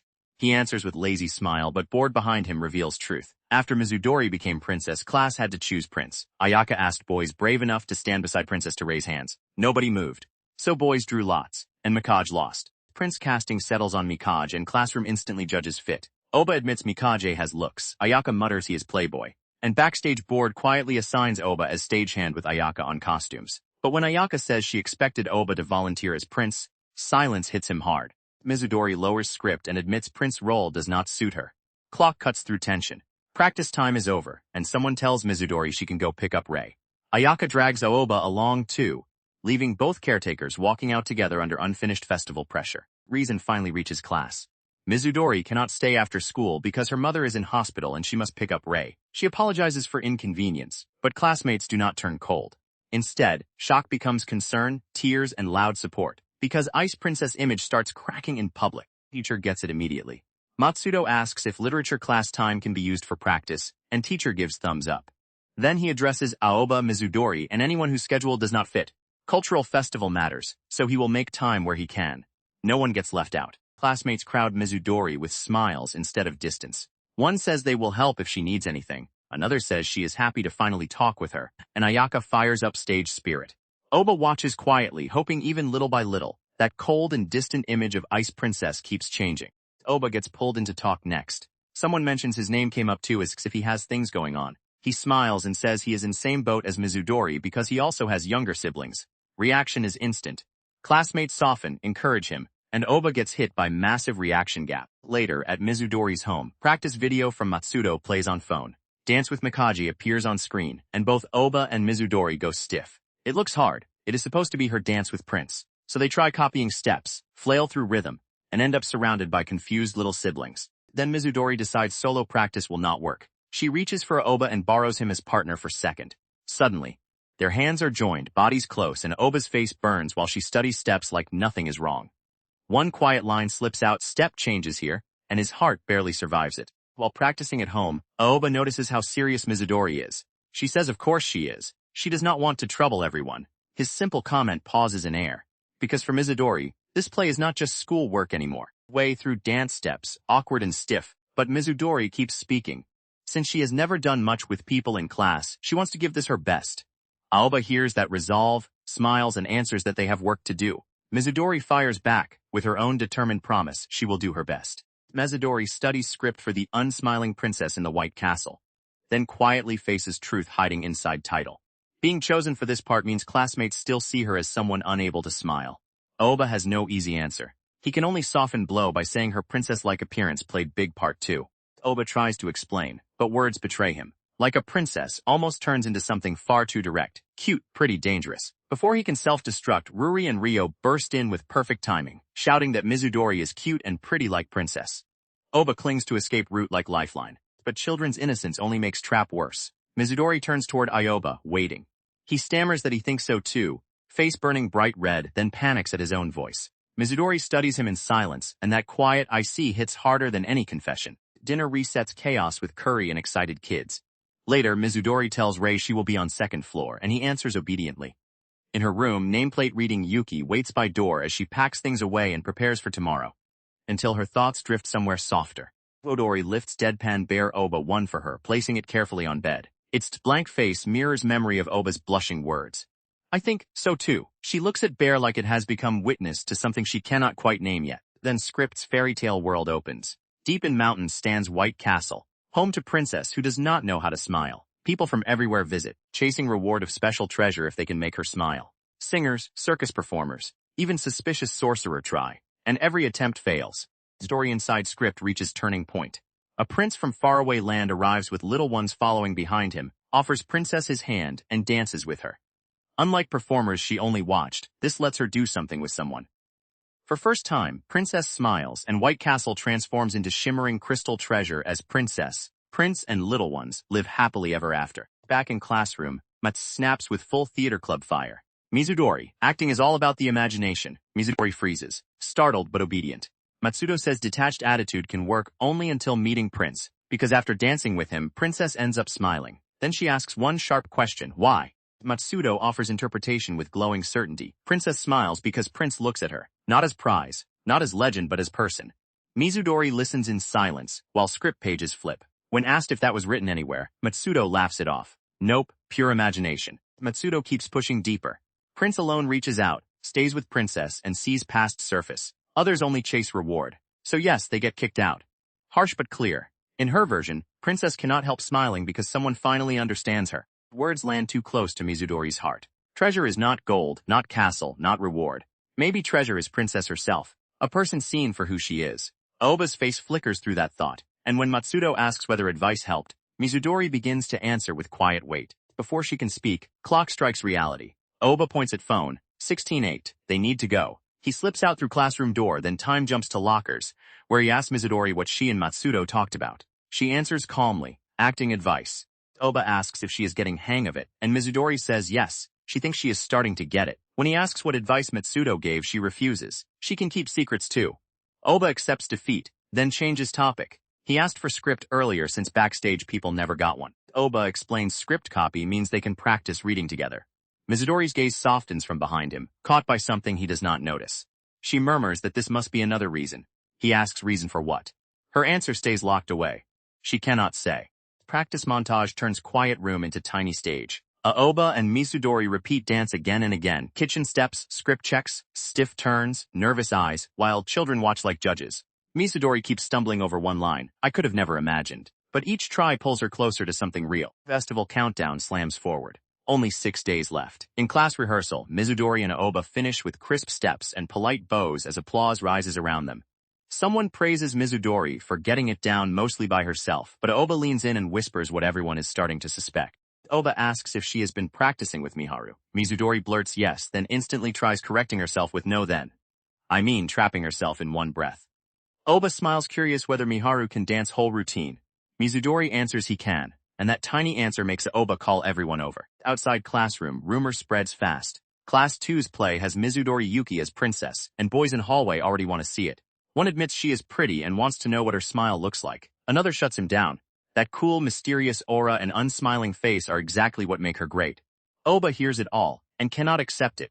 Oba steps back into classroom with tension in his eyes and says he wants to change how Princess's smiling scene is done. Others ask what happened. A classmate explains Mizudori has improved, but the smile is still trouble. When asked for proof, Mizudori gives one cold blank attempt, and point made.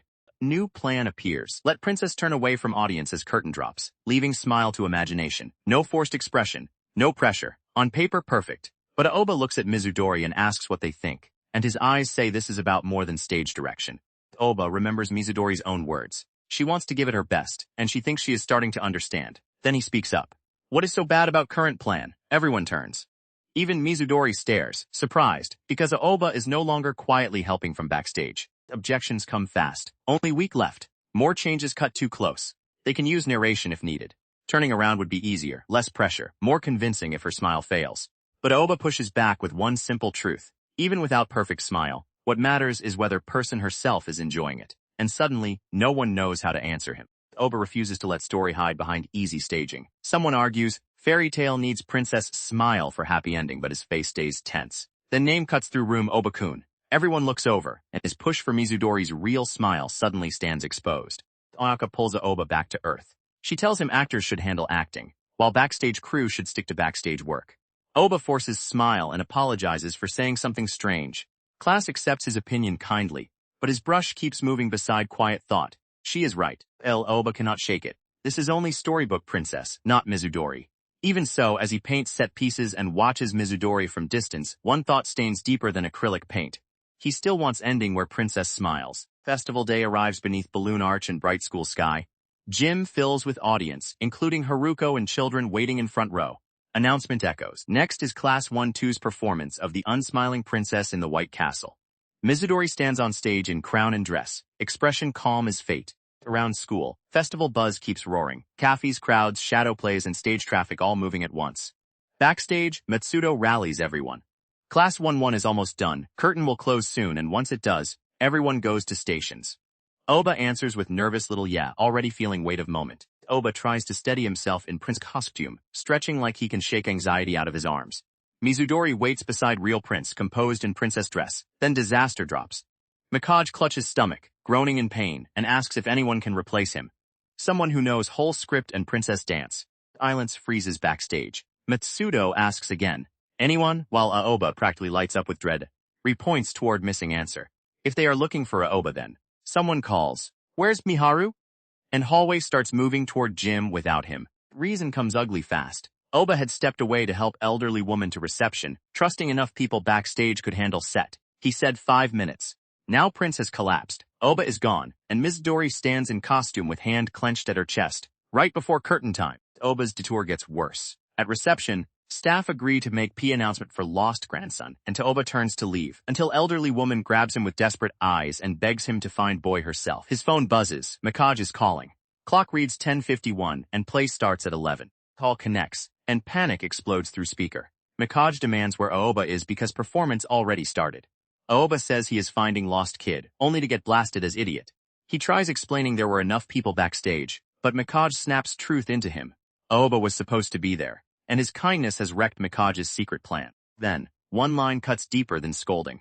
The princess is waiting on you. Aoba falls silent. Backstage, Zudori stands in crown and dress, surrounded by anxious classmates, while performance has already begun under bright stage lights. Mikage orders him back, and Aoba can only whisper her name. On stage, visitors throw everything at unsmiling princess. Circus tricks, ballads, even fortune-telling. Mizudori answers with brutal, blank silence. One sigh from her freezes room harder than any line, and backstage classmates sweat bullets. This is only play, but her cold rejection feels painfully real. Meanwhile, Aoba finishes helping grandmother and red-hatted boy reunite, waving with strained smile as clock hits 11:08. He runs through packed festival halls, squeezed by haunted house crowd and blocked by announcements. Only now does it hit him. He has been making Mizudori wait all along. Memory strikes. Mizudori once asked if he would bring smile to her face again, and Aoba realizes she probably never expected him to change anything today. But that resigned look stays in his chest.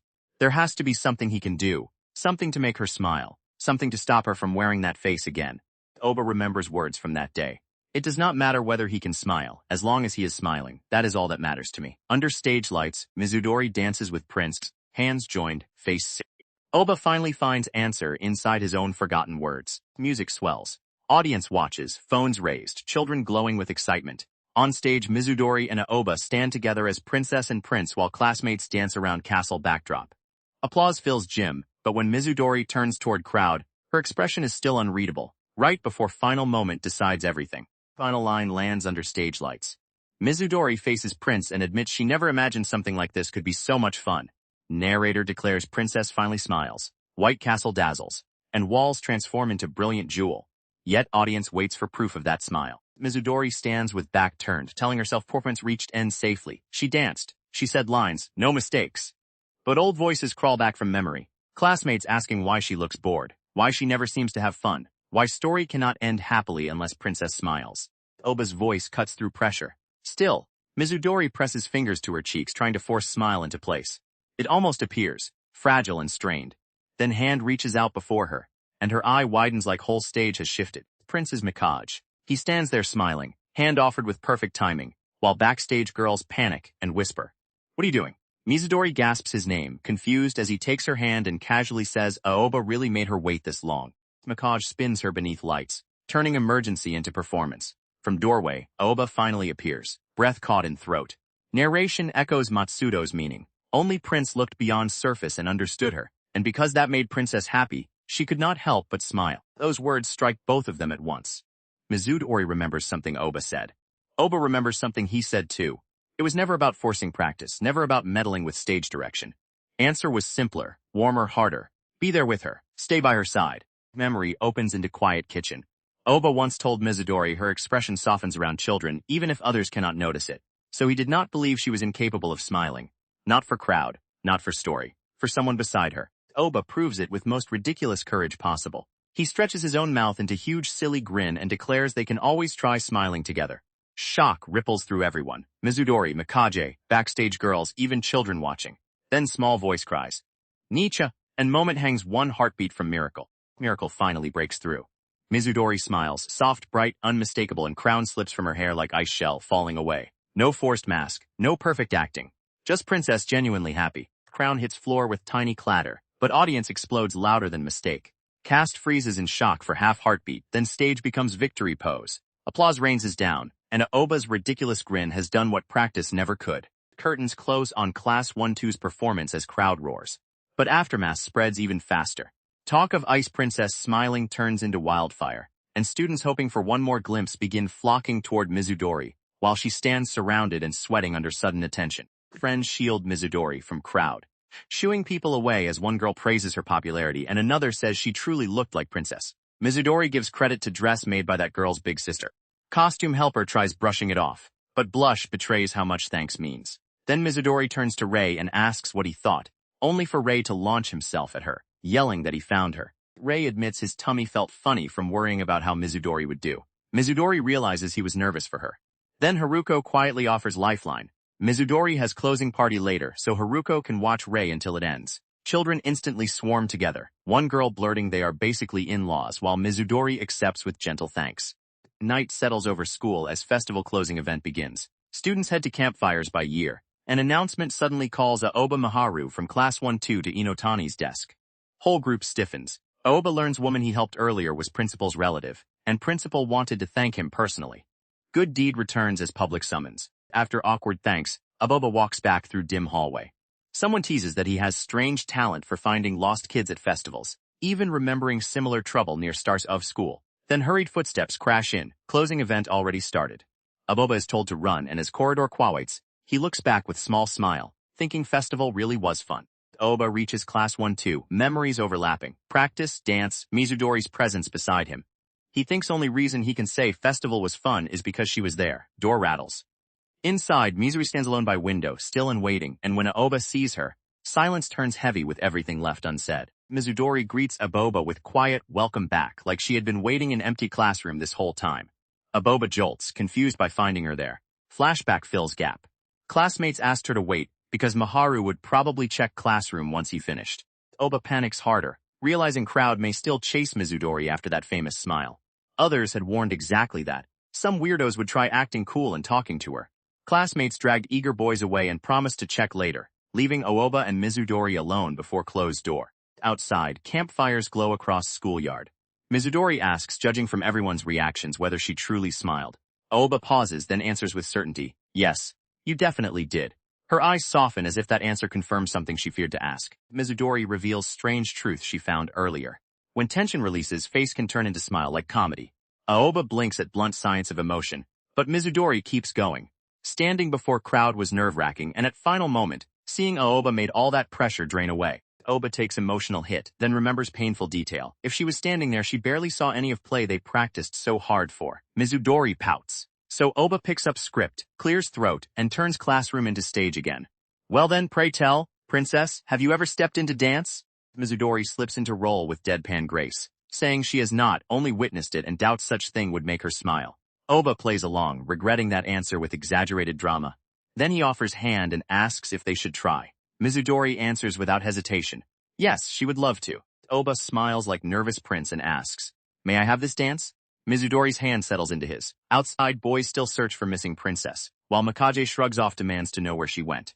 One girl insists he is her prince and should keep random admirers away. But Mikage answers with quiet line, "He is only prince on stage." Inside classroom, real dance begins. Mizudori pulls Aoba into spin with serious, unstoppable focus, and he yelps that she is going too fast. Desks, moonlight, empty room, everything blurs around them. Aoba panics, but Mizudori's gaze stays steady, like this private ending matters more than stage ever did. Dance turns too wild. Aoba warns her again, but Mizudori keeps spinning with blank, stubborn focus until he nearly loses balance. Then she stops, catches breath, and says his name with a tiny laugh. Dangerously close, hand still in his. Mizudori's face opens into pure joy.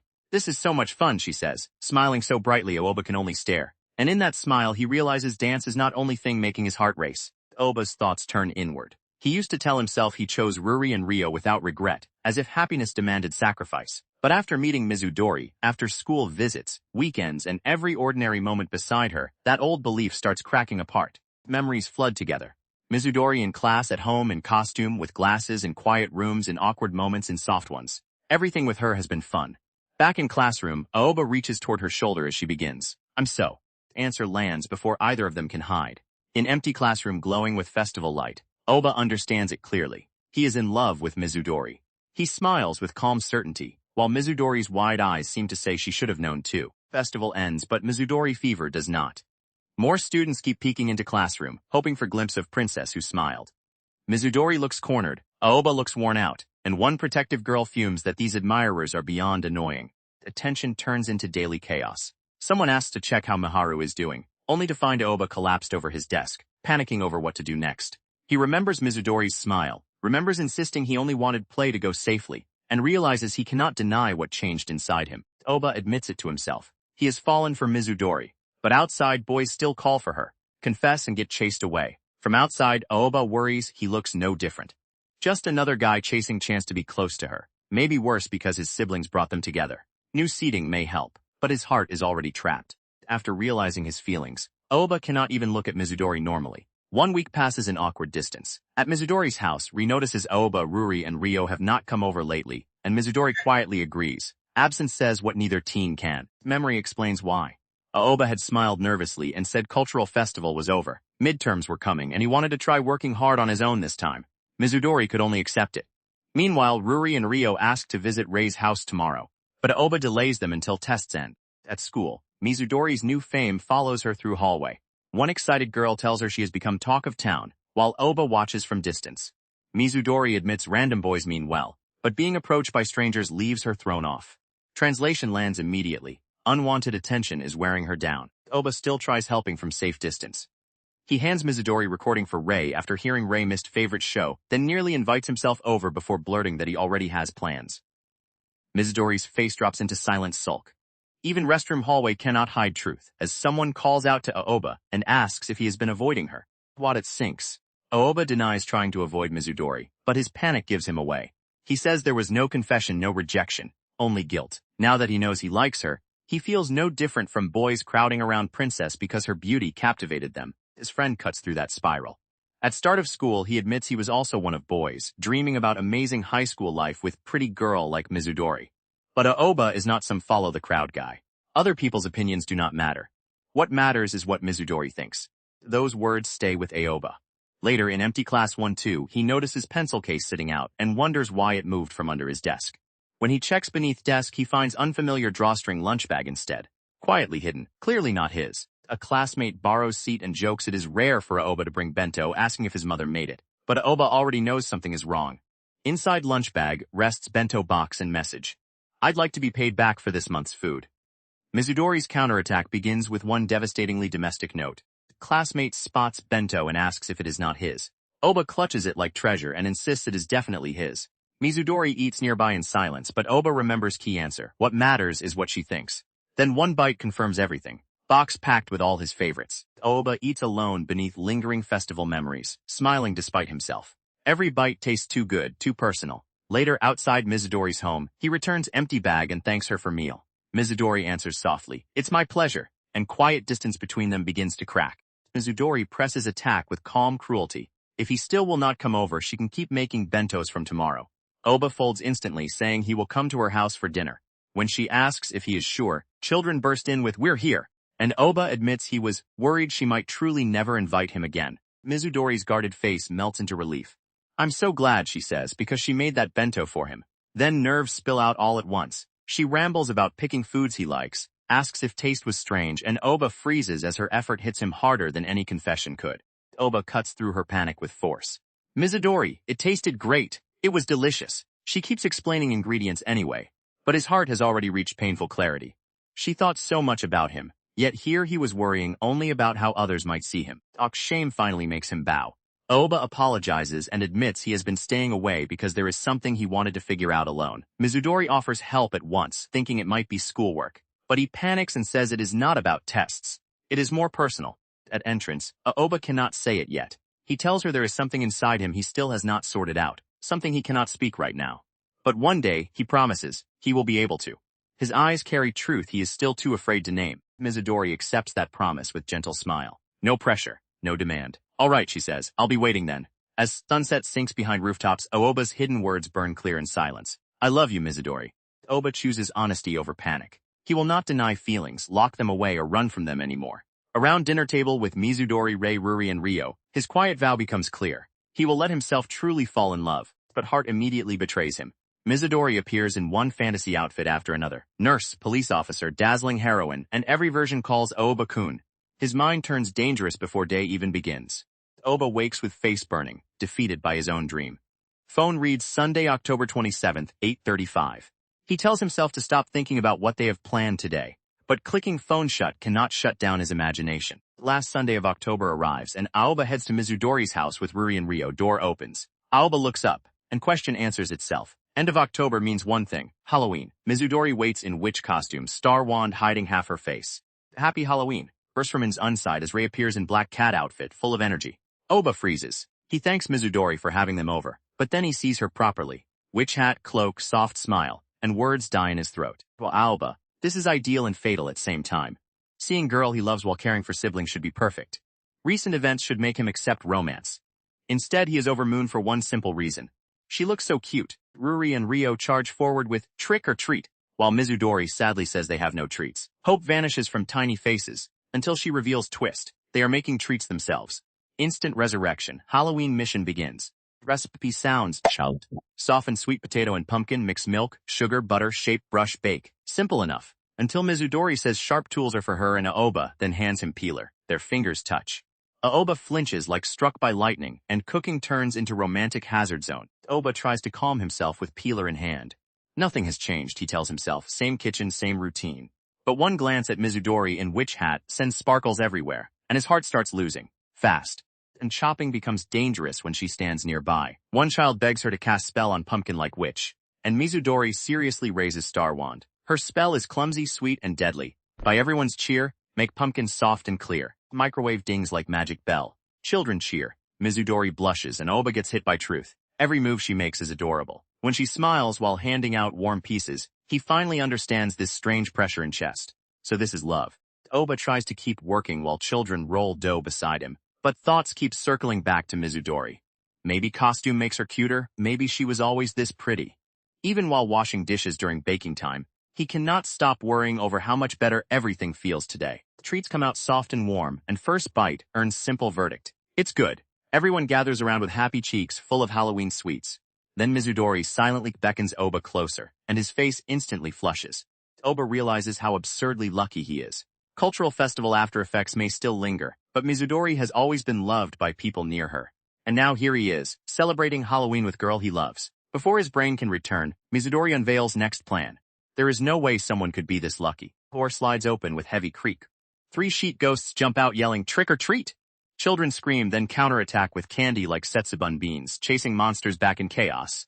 Mizudori watches, and something in her eye catches on one ghost. Oba's joy finally overflows. He understands why Mikaji likes group dates now. Every moment spent thinking of Mizudori feels different from family duty, different from anything he has known. World bursts with color, sparkles everywhere. Then Ghost suddenly jumps, and even that joy becomes a full-volume scream. Ghost crashes straight into Halloween joy. Cups topple, juice drips, treats scatter across table, and Oba sits stunned beneath sheet like man struck by love and disaster at once. One thought still screams through chaos. Love is amazing. Reality returns late, and brutally. Oba stares at wrecked table, then spulls. We're supposed to make treats. Did he use knife safely? Did he keep everything clean? Did he let kids touch blade? Mizudori asks if he is hurt, but Oba can barely remember what he has been doing today. Oba burns out into pale shame and mutters apology. Mizudori calls his name, reassuring him it is okay and they only need to wipe mess up. From that day forward, Oba vows never to get overly excited again, if only to stop troubling everyone around him. Night passes. At Mizudori house, Rei looks up and asks if Oba was acting a little weird today. Mizudori pauses at table, thinking over question carefully instead of brushing it away. Her answer comes with soft smile. Memories replay, Oba cutting ingredients, helping kids, quietly doing what he always does. To Mizudori, even flustered and love-drunk, he was same as ever, gentle, reliable, and impossibly Oba. New day brings new topic. During cards, Free sees new girl transferred into 4-year-old class today. Oba asks what she is like, and Rei demonstrates with brutal precision. He grabs his face and clenches it into fierce scowl. Apparently, new girl looks like this. Mizudori adds they might meet her next week, and Aoba remembers why. Job shadowing. Soon students from Jonai High stand before preschoolers in aprons, introduced as teachers for day. Aoba and Mizudori are stepping into kids' world for real. Oba, Mizudori, Yuki, and Ayaka line up in aprons as children greet them. Rei immediately bursts. Nini's here? It's so weird. Oba shushes him and declares himself Miharu-sensei for today, while Mizudori steals her nerves. This is schoolwork, and she needs to get it together. Kids stare up at visiting high schoolers and try to get themselves together. Aoba already looks overwhelmed, but Mizudori stands so calm that Ayaka praises her composure. Then Ayaka melts. The second Mizudori looks at her, proving Ice Princess aura still has absurd range. Teacher splits everyone into classes. Aoba and Mizudori are sent to Dolphin class for 4-year-olds, while the Ayaka is dragged toward 5-year-olds, screaming for Mizudori like she has been abandoned on battlefield. Inside Dolphin class, teacher gives simple order. Play with kids until exercise mats are ready. Mizudori steels herself with tiny fists and says they should do their best. A child immediately calls out, Miharu-sensei, and Aoba barely answers before dangerous thought lands in his head. If he is Miharu-sensei, then Mizudori becomes Yuki-sensei. Name alone detonates both of them. Mizudori flushes, Aoba scrambles, and they quickly agree to call each other normal names instead. Before awkwardness can breathe, heavy footsteps thunder in. One furious little girl storms forward holding Gumi and Guri and everyone freezes. Ryuka-chan arrives like tiny disaster with eyebrows sharpened for war. Another child cries that she is scary. Aoba watches her step closer, book clenched tight, and then she jolts forward with full force, shouting straight at him. Mizudori realizes this must be girl Ryo mentioned. Ryuka stomps past with fierce glare, but activity begins before tension can explode. Music starts, kids stretch, and Mizudori leads Dolphin exercise with perfect seriousness. 1, 2, splash. Routine rolls on, flying fish, shrimp, crab, sideways walking. Aoba and Mizudori follow so naturally that teacher praises them as naturals. Aoba explains they are used to doing this with siblings at home, while kids stare up like they have found 2 pro-level substitute teachers. Then octopus exercise goes wrong. Ryuka's swinging hand hits boy beside her, and he apologizes nervously. She says it is fine, but her clenched fist and rumbling glare say exact opposite. Tiny storm not over yet. Naoto cries that Ryuka is mad at him, and teacher tries to calm her down, but Ryuka snaps back. I said it's fine. Then she storms away alone, while Mizudori watches with quiet recognition. Oba explains what he heard from Rei. New girl transferred in, probably anxious and unfamiliar place, but her brows always look furrowed, so other kids get scared. Mizudori looks from Ryuka's lonely back to Aoba, then asks for one chance to speak with her. Mizudori crouches beside Ryuka and asks if she can sit with her. Ryuka gives tiny nod, guarded but listening. Then Mizudori speaks words only someone like her could say. She knows how hard it is when feelings do not show easily on face. Ryuka looks up, caught. Mizudori gently says she can tell Ryuka was never angry. She saw morning scene with picture book, saw failed apology after bumping into Oba, and saw truth behind earlier accident. Ryuka was trying to show everything was fine. Ryuka bursts, asking how Mizudori knew. Mizudori answers without drama, because she is same. People usually say she is expressionless, uninterested, even when she is having fun. Then she tells Ryuka to look closely. Mizudori puts on what she calls her hardest smile, but it lands colder than winter. Ryuka bluntly says it is not working. Then Mizudori explains painful loop. People think she looks angry, and when they say it, her eyebrows curl up even more. Ryuka finally breaks. Tears spill as she insists she is not mad, that she wants to play with them and be friends with everyone. Mizudori quietly says her name, and Ryuka clutches book like it holds everything she could not say. Mizudori offers unexpected answer. Practice smiling together. She presses fingers to cheeks in awkward demonstration, gentle and serious. Ryuka lowers eyes and whispers she does not know if she can, but Mizudori's smile says she has already decided not to leave her alone. Mizudori whispers secret weapon. She managed to smile other day. Kids ask how, Ooba worries from distance, and Mizudori unveils method with deadly seriousness, tension and release. Ryuka only tilts her head, because that explanation sounds less like smiling practice, and more like strange battle tactic. Mizudori remembers why Ryuka needs this. Job shadowing brought them here. Ryuka's brows scare other kids, and now little girl sits alone under weight of face people keep misunderstanding. So Mizudori offers hand of someone who knows same pain. Practice smiling together. Turns into test arena. Mizudori explains that when people escape extreme tension, relief makes them smile. Then she presents balance beam like harmless equipment hiding nightmare below. Shark-infested ocean. Falling would be bad. Very bad. Ryuka stares at course, already sweating. Mizudori says crossing will be tense, but success will bring relief and smile. Then imagination swallows everything. Sharks thrash around balance beam, jaws open, water exploding. Ryuka trembles so hard her whole body becomes panic. Snack time gives Mizudori another plan. She hides snack in both hands and asks Ryuka to guess left or right. Claiming wrong answer means confiscation. But hidden safety net exists. Both hands hold snacks. Tiny gamble, controlled tension, guaranteed rescue. Ryuka taps one hand. Then opens palm and finds candy already melted in her grip. Lands instantly. Mizudori apologizes, Ryuka eats anyway. And Aoba watches with awkward concern as Mizudori quietly gets new snacks. Break time arrives, but Aoba cannot ignore it.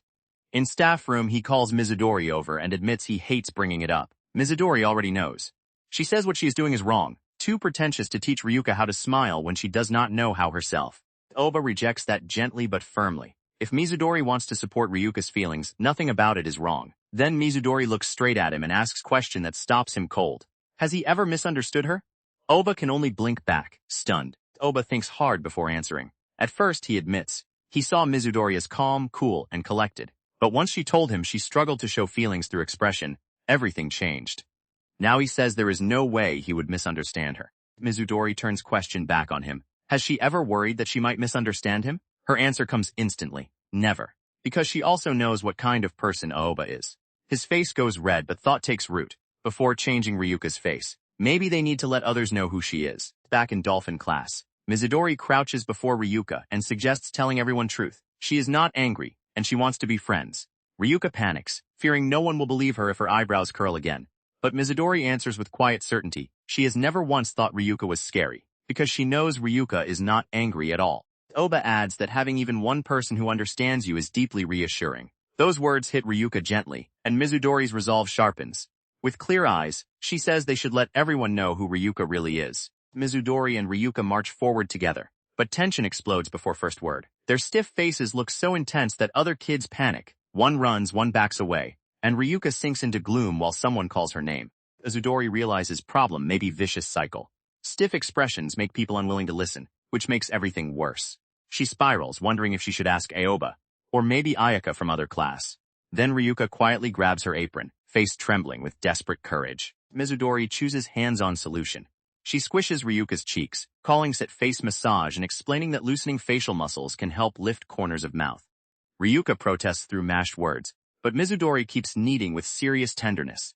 Up and returns favor. She squishes Mizudori's cheeks too, thanking Yuki-sensei with warped little speech. Kids stare. Silence hangs. Then someone shouts, funny faces. And suddenly fear cracks into laughter, as Ryuka and Mizudori become ridiculous together. Laughter spreads through dolphin class. Kids crowd around Ryuka and Mizudori, shocked by their squished faces. Then one child calls it staring contest while another wants in. With everyone finally watching her, Ryuka gathers courage and says it clearly. Her eyebrows usually curl, but that does not mean she is angry. Ryuka pulls her cheeks wide and forces words through wobbling lips. She wants to be friends with everyone. For first time, children do not run, they listen.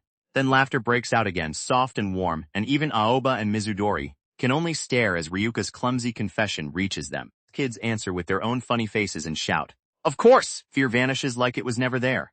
Ryuka stands there, stunned, picture book in hand, while new friends call her over. Aoba says he is glad it worked out, but Mizudori's face stays quiet, because one regret still remains. Mizudori admits she could not teach Ryuka how to smile. Aoba answers like it is obvious. Maybe that is something Ryuka will learn later. A smile is something you give to someone, not something you do alone. Ryuka presses her own cheeks and agrees. She is not good at smiling yet, but she is not alone anymore. Mizudori thinks of everyone who changed her world. Ryo and Ruri, Mikage, Ayaka, classmates she managed to befriend, and Aoba most of all.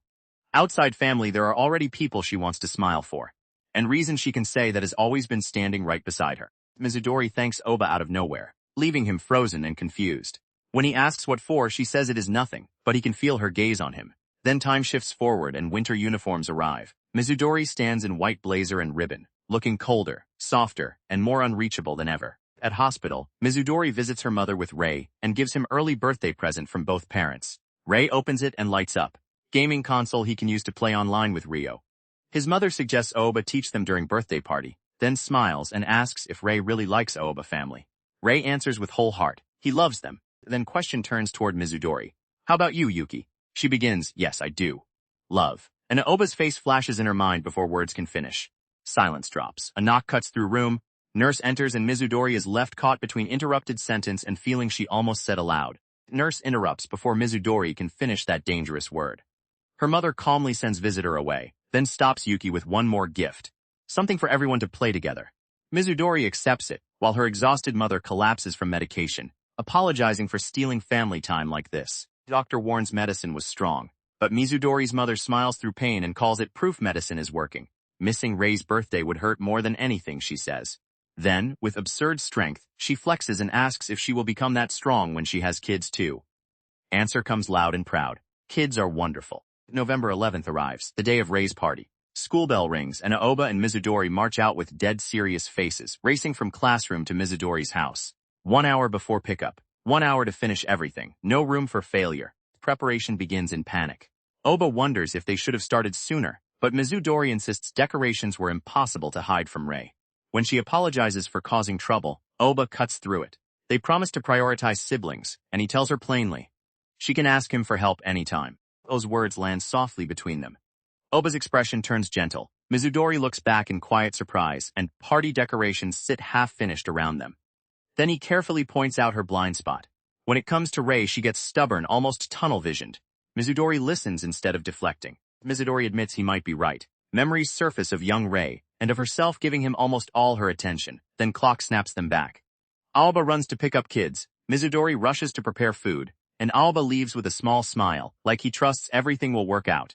Party succeeds in full sparkle. Rei stands beaming beneath birthday banners with Ruri and Ryo grinning beside him while Aoba and Mizudori watch from behind. He marvels at decorations, and when huge cake appears, courtesy of Aoba's parents, shock hits him even harder. Cake, crumbs, party hats, photos. Rei's birthday becomes warm memory in motion. Far away at hospital, Mizudori's mother receives photo and smiles from bed.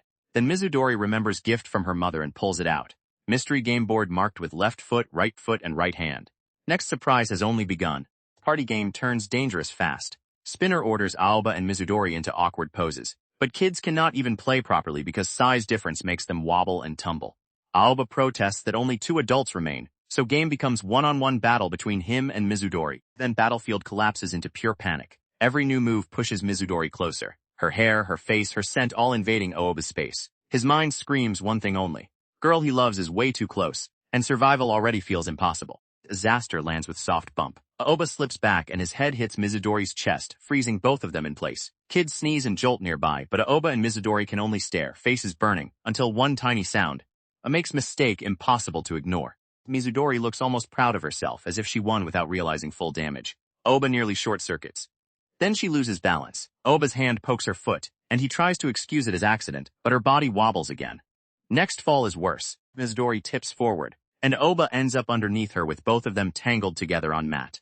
Their faces hang dangerously close, breath trapped between them. One sharp stare, one stunned pause, and game is turned into something neither of them can laugh off. Ray tilts his head in innocent confusion while Aoba and Mizudori sit there covering their mouths.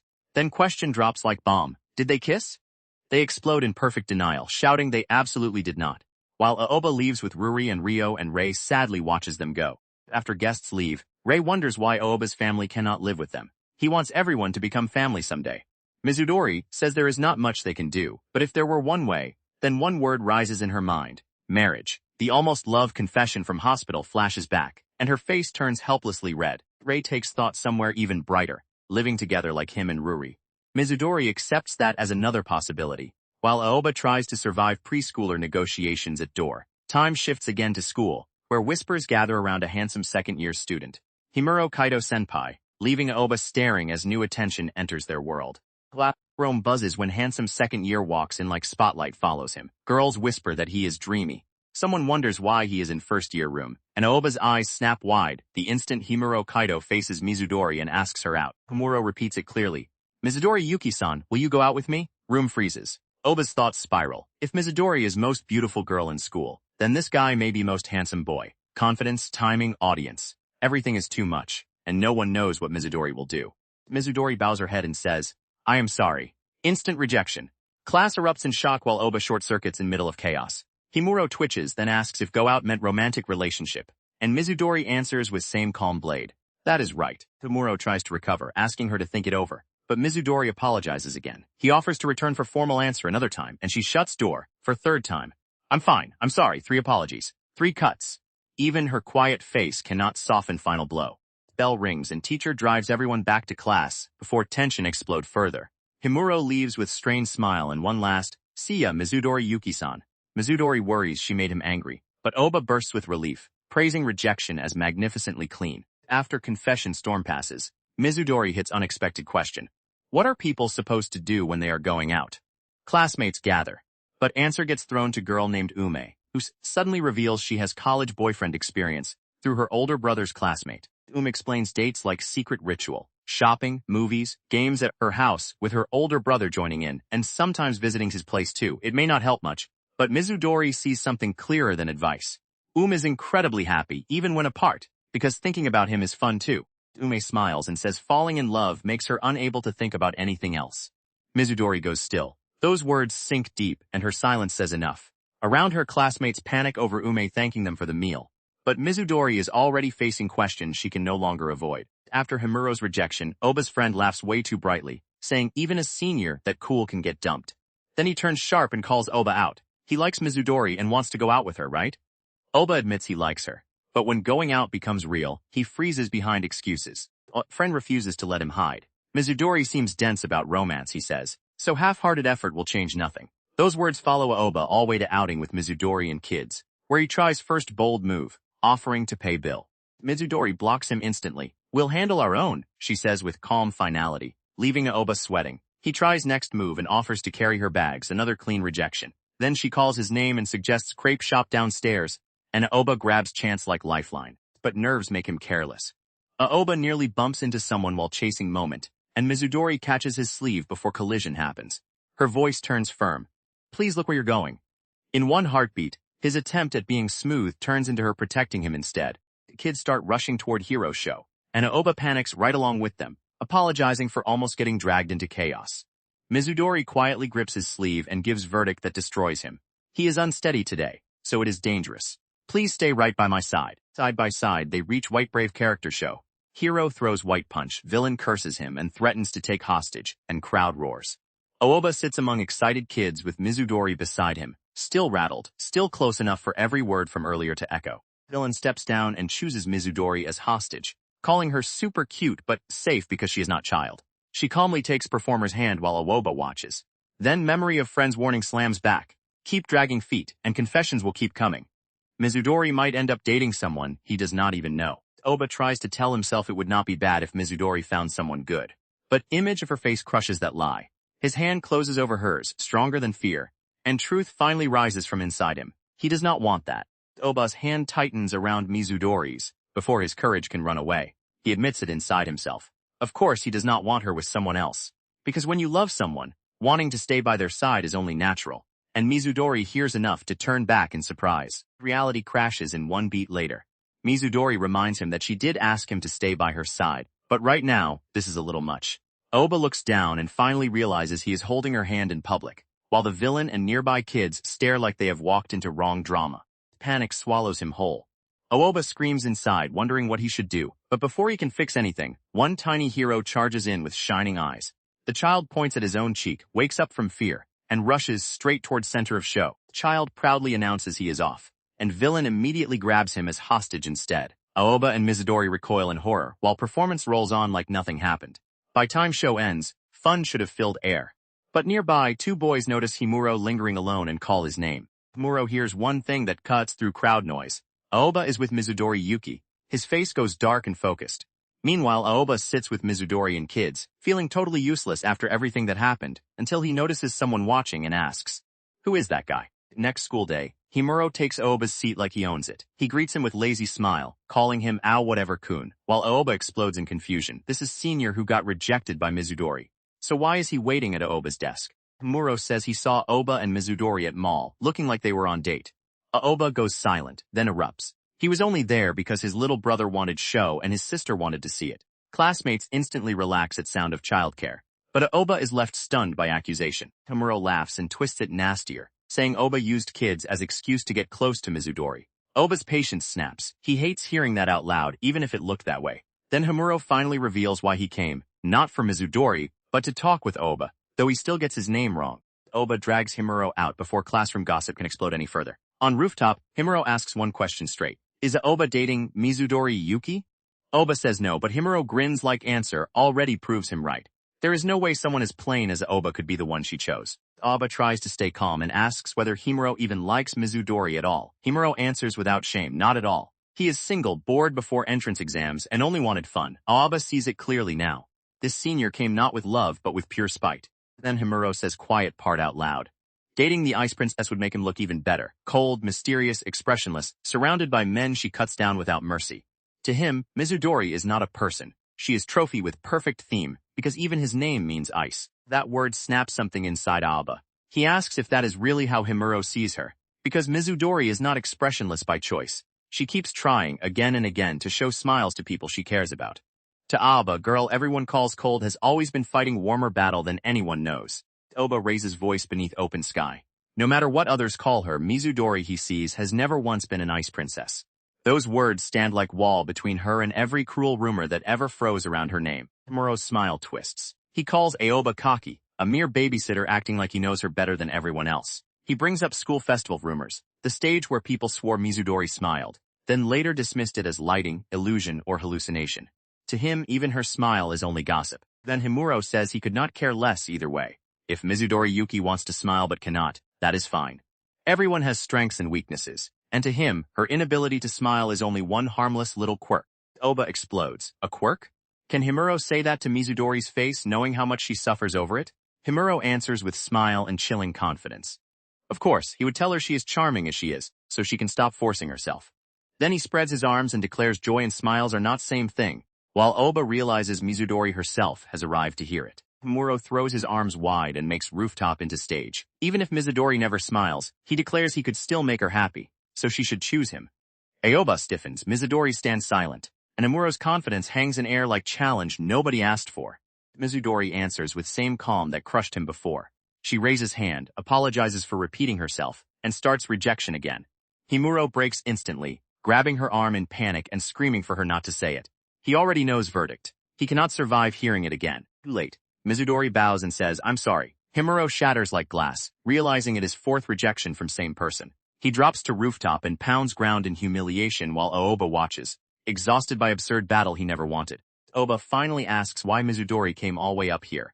She explains yesterday she only went along as guardian, so there is no relationship between her and Aoba. Down below, classmates had told her Himuro saw them together. Things got heated, and then both boys vanished. So she came looking. Mizudori admits she only caught end of rooftop argument, not full story. Then, instead of attacking Himuro, she faces his idea with startling honesty. Calling flaws part of someone's individuality and charm is wonderful, she says. If she could live that way, she might have suffered far less. But her voice turns towards something deeper. If someone wanted to help her overcome that flaw together, that is, hand she would want to take. Even if she cannot smile properly, even if joy fills her days, being only one unable to smile among laughing people still feels lonely. Mizudori looks ahead and finally gives shape to longing she has carried for so long. Place with people she loves should always be warm, and that warm place is where she wants to be. Oba stands behind her, stunned, as her quiet wish lands harder than any confession. Oba's words return in Mizudori's mind. Mizudori, he sees, has never once been Ice Princess. She closes her eyes and understands. Himuro, still bitter, admits Oba saw through it after all, while still getting his name wrong. Oba corrects him, but Himuro steps forward, fist raised, and tension sparks again. Himuro leaves one last bar behind, asking if Oba is truly fine spending all his time looking after those brats. The words hit Oba harder than any insult aimed at him. Then rooftop quiet returns, and Mizudori can only ask what Himuro was trying to do and end. Before Oba can untangle answer, rooftop door slams open. A furious girl bursts in, yelling that she found them, then checks if Himuro did anything weird to Mizudori. Oba explains she only passed the 3-time rejection loser on way up, but correction comes fast.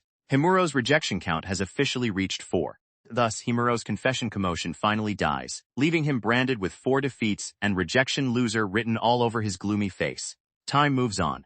December arrives, Christmas draws close, and Aoba walks through town with a gift bag in hand as Mizudori's birthday approaches. At 22:03 on December 3, Oba sits at desk and stares down pressure of date. Mizudori's birthday is on 25th, and they promise to spend day together. Yet gift he already bought now feels painfully uncertain, dragging his mind away from studying. At home, Aoba's second-term report card brings relief. Rank 28, higher than last time. His father says he is managing, and condition stays unchanged. If grades drop hard again, they reconsider. But for now, Aoba only needs not to get overwhelmed. Nearby, kids battle game with family cheering around them. Aoba notices change inside house. Hiromitsu-san comes home more often now, even when work takes him out of town. And mom no longer disappears to work on every day off. Their marriage may have begun less from romance and more for children's sake. But family warmth keeps growing anyway. Aoba thinks back over more than a year since they began living together, from fall of 3rd year in middle school until now. In short time, adults, twins, and Aoba truly became family. Smiles fill living room, and that truth quietly softens something inside him. Then phone rings. Mizudori messages while Aoba walks outside with Ruri and Rio, saying she is heading to supermarket and asking if he needs anything. He asks for tofu, then fumbles typo after typo. Tanks. Thank you. Until even Bear Sticker seems to judge him, while he laughs at his own nervous happiness. Ruri and Rio burst into Mizudori's home like treasure hunters, eyes sparkling at one miraculous discovery. Kotatsu. Aoba trail behind with shopping bags, caught off guard, while kids melt under blanket instantly. Mizudori calmly admits, it is very cold today, as if she has prepared perfect winter trap. Mizudori lifts long green onions and explains her plan. Hot pot party tonight. Aoba agrees at once, and soon table becomes battlefield of warmth. Steaming pot in center, cups raised, children cheering, and quiet winter evening turning into family celebration. Once meal begins, Mizudori gently praises Aoba for his finals. Aoba returns praise right back, saying he could not have done so well without her. She tells him not to mention it, but their cups meet with soft clink, and gratitude settles between them warmer than broth. Small moments stack up around hot pot, kids eating, adults smiling, someone getting flustered by food, everyone gathered close under kotatsu. Aoba watches that warmth spread across room, and for one quiet second, ordinary dinner feels like something he wants to protect forever. Meal ends, dishes clear, and Aoba prepares to leave. But kids refuse to rise from kotatsu, moaning that they do not want to get up. Mizudori stops him at entrance and brings up Christmas, catching him so suddenly he jolts like secret has been exposed. Mizudori asks about presents, whether one gift is truly enough for both Rio and Ruri. Aoba says it is fine for kids, and he will buy something for Rei too, while silently reminding himself her birthday present is separate. Then kids run to bathroom, leaving Aoba to wait outside in freezing air. Cold hits like knife. Aoba tells Mizudori to stay inside, but she still sees him off while he shivers hard enough to fog whole entrance. He steels himself over December 25th, telling himself he can handle it. Then white flakes drift down and his eyes lift. No. Aoba says words softly, and because Snow is Yuki, Mizudori's first name slips out without warning.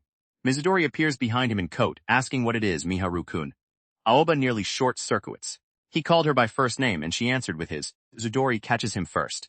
If Oba is embarrassed about using Yuki, she says she should be one apologizing because she called him Miharu first. Then realization hits her like winter wind. Her face flushes, her hands fly up, and she begs him to forget it.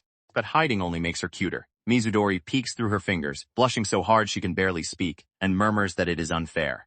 Aoba freezes under that fragile look, as if snow, silence, and his own heartbeat have all trapped him in place. Then his heart outruns his brain.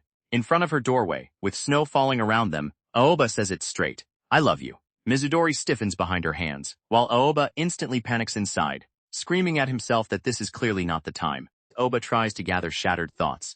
At least do it on her birthday, his mind protests. At least anything but this. Yet memories flood in instead, from family confusion, to awkward first meetings, to question that followed him ever since he met Mizudori. What was she to him? For the longest time, he could not even call it friendship. Classmate? Fellow babysitter? Something nameless sat between them. Then, before he noticed, their days began overlapping naturally. Cooking together, watching children laugh, becoming almost like second family. But second family was never whole answer. Mizudori had become someone always beside him, someone precious, someone like family, and yet not family at all. Under falling snow, Aoba finally understands shape of that feeling. The truth rises clear. She is person he loves. So Oba reaches out, gently lowers Mizudori's hands from her face, and says it properly this time. Mizudori, I'm in love with you. No escape, no joke, no hiding behind caretaking anymore. Mizudori's hands remain in his as snow drifts between them. Both stand motionless, faces lit by quiet winter air, and silence stretches so thin it feels breakable. After confession, only her answer remains. Memory cuts deep. February calendar, hospital admission papers, quiet home under night sky. Mizudori sits across from her mother, face stiff with responsibility, as her mother asks Yuki if she and Rei will truly be okay while she stays in hospital. Every escape route closes. Grandmother's house would make school difficult and pull Rei away from friends. Work cannot stop. Hospital bills still need money, and even someone on phone says they can come back to Japan. Mizudori answers with calm words, but her eyes carry helpless truth. She cannot earn enough, and she cannot cure her mother. The young Mizudori chooses only thing within reach. She will protect Rei. She will be there for him. Memory fades into falling snow, back to doorway where Aoba still holds her hands after confession. And weight of her promise returns with full force. Her one fragile heartbeat, Mizudori and Aoba remain connected, fingers wrapped together like answer might finally arrive. Then people inside notice. Shocked faces appear behind them, silence drops, and that tender moment turns dangerously exposed. Mizudori's strength gives out with heavy slump. Aoba calls her name in alarm, but Rei reaches her first from doorway, small hand touching her back as he asks, Neicha, one word, and Mizudori's heart seems to fold inward. She pulls away. Their hands separate in empty air, leaving Aoba frozen with nothing to hold. Mizudori lowers her head, clutching her chest as tears gather, forcing out words that look like they hurt more than rejection itself. With Rei and kids watching from doorway, Mizudori apologizes. I'm so sorry. Aoba stands stunned, confession still hanging between them, when excited voices suddenly break, night apart. Snow is falling, and children rush toward wonder without knowing what just shattered. Mizudori's face softens into aching smile as children celebrate snow outside. Aoba quietly tells Rei and Mizudori to go back in before catching cold. Rei waves goodbye, and Aoba walks home with Ruri and Rio, wearing gentle smile that cannot quite hide pain left behind. Inside doorway, cold finally reaches everyone. Child shivers. Mizudori slumps against Rei, and Rei calls out, Neicha? But Mizudori's fear is colder than snow. Once someone falls in love, she worries they can think of nothing and no one else. Aoba's confession echoes in her mind. Even if that fear is exaggerated, even if there is only tiny chance she might leave Rei alone, Mizudori cannot gamble with it. Her eyes harden through pain, and her answer becomes clear. She cannot return Aoba's feelings. Back home, Aoba lies flat in bed, stunned into comedy by heartbreak. I just got rejected. He slaps bed, raises one defeated hand, and tries to reason it away. Too sudden, too cold. Maybe she only sees him as fellow caretaker, nothing more. But one regret cuts through every excuse. Aoba never meant to make Mizudori wear that face. Her painful apology, her old plea for him to bring a smile to her again, all crashed together under night snow, leaving only one thought behind. I'm sorry. School returns with no mercy. Mizudori stands alone by lockers. Aoba notices her from distance, and students move around them like nothing happened. His eyes catch her back, then his courage fails before he can cross that silence. About week passes after confession. Mizudori and Aoba face each other in hallway, yet distance between them feels wider than ever. Even classmates notice strange tension, while Aoba admits in silence that he cannot even talk to her properly anymore, much less visit her home. Winter break arrives. Classroom board turns festive, but Mizudori's profile stays quiet and unreadable. Outside, Aoba walks beside his short-haired friend, who realizes confession did not work out and apologizes, afraid he pushed Aoba too hard. Aoba does not blame him. With small tired smile he says he should be grateful instead, because Mikage helped him find nerve to confess. Heart breaks, but at least his feelings finally stopped hiding. Aoba's friend does not let silence win. Walking beside him, he points out something Aoba himself can barely face. Ever since meeting Mizudori, Aoba has looked like he was having fun. Memories stack up. Childcare arguments, rejected hangouts, teasing about dates, and every ordinary moment suddenly becomes evidence.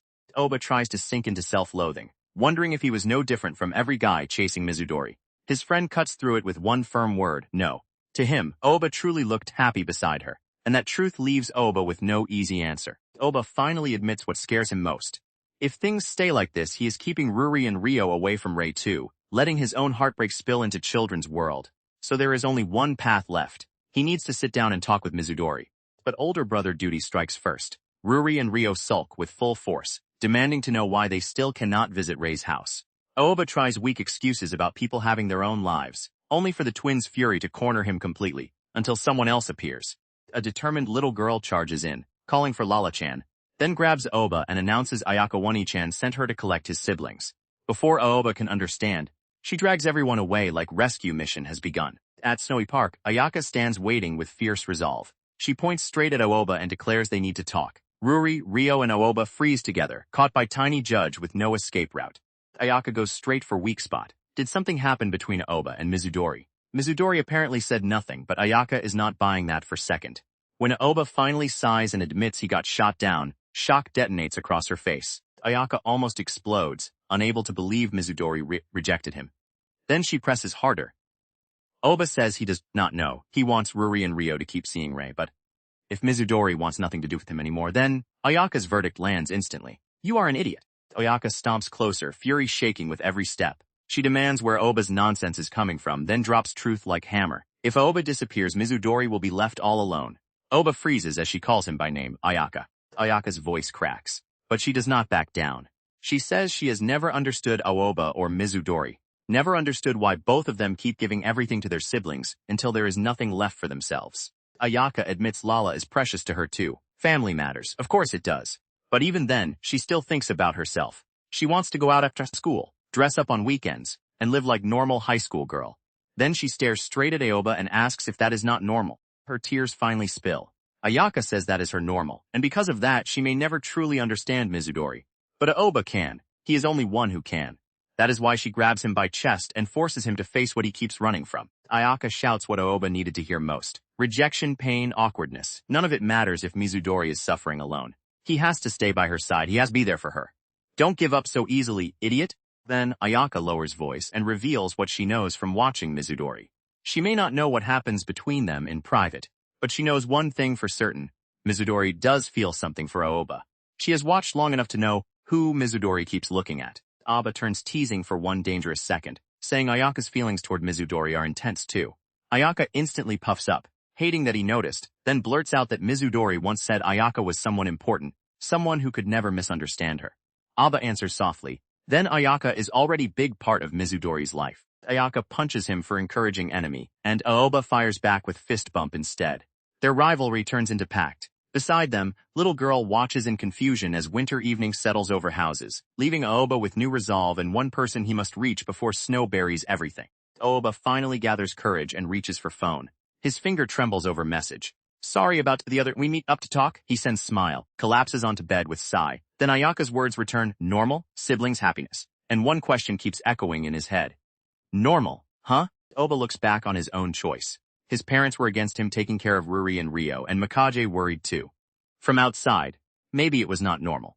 But he was not alone. Ever since he met Mizudori, that burden became something he could keep carrying with steady hands. Across town, Mizudori sees Aoba's message. Her expression softens for one fragile second, then disaster strikes stove. Smoke rises, food burns black, and Rei looks up with innocent timing, asking what it means to shoot someone down. Mizudori's mother tries to explain carefully.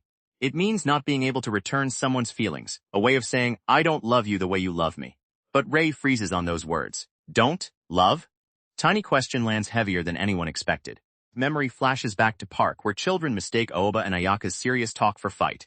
Aoba admits he got shot down, and when Rei hears it was by Mizudori, his face crumples. He screams Oba's name, devastated by words too big for small heart. Midori's mother tries to steer Rei away from panic, calling it grown-up talk.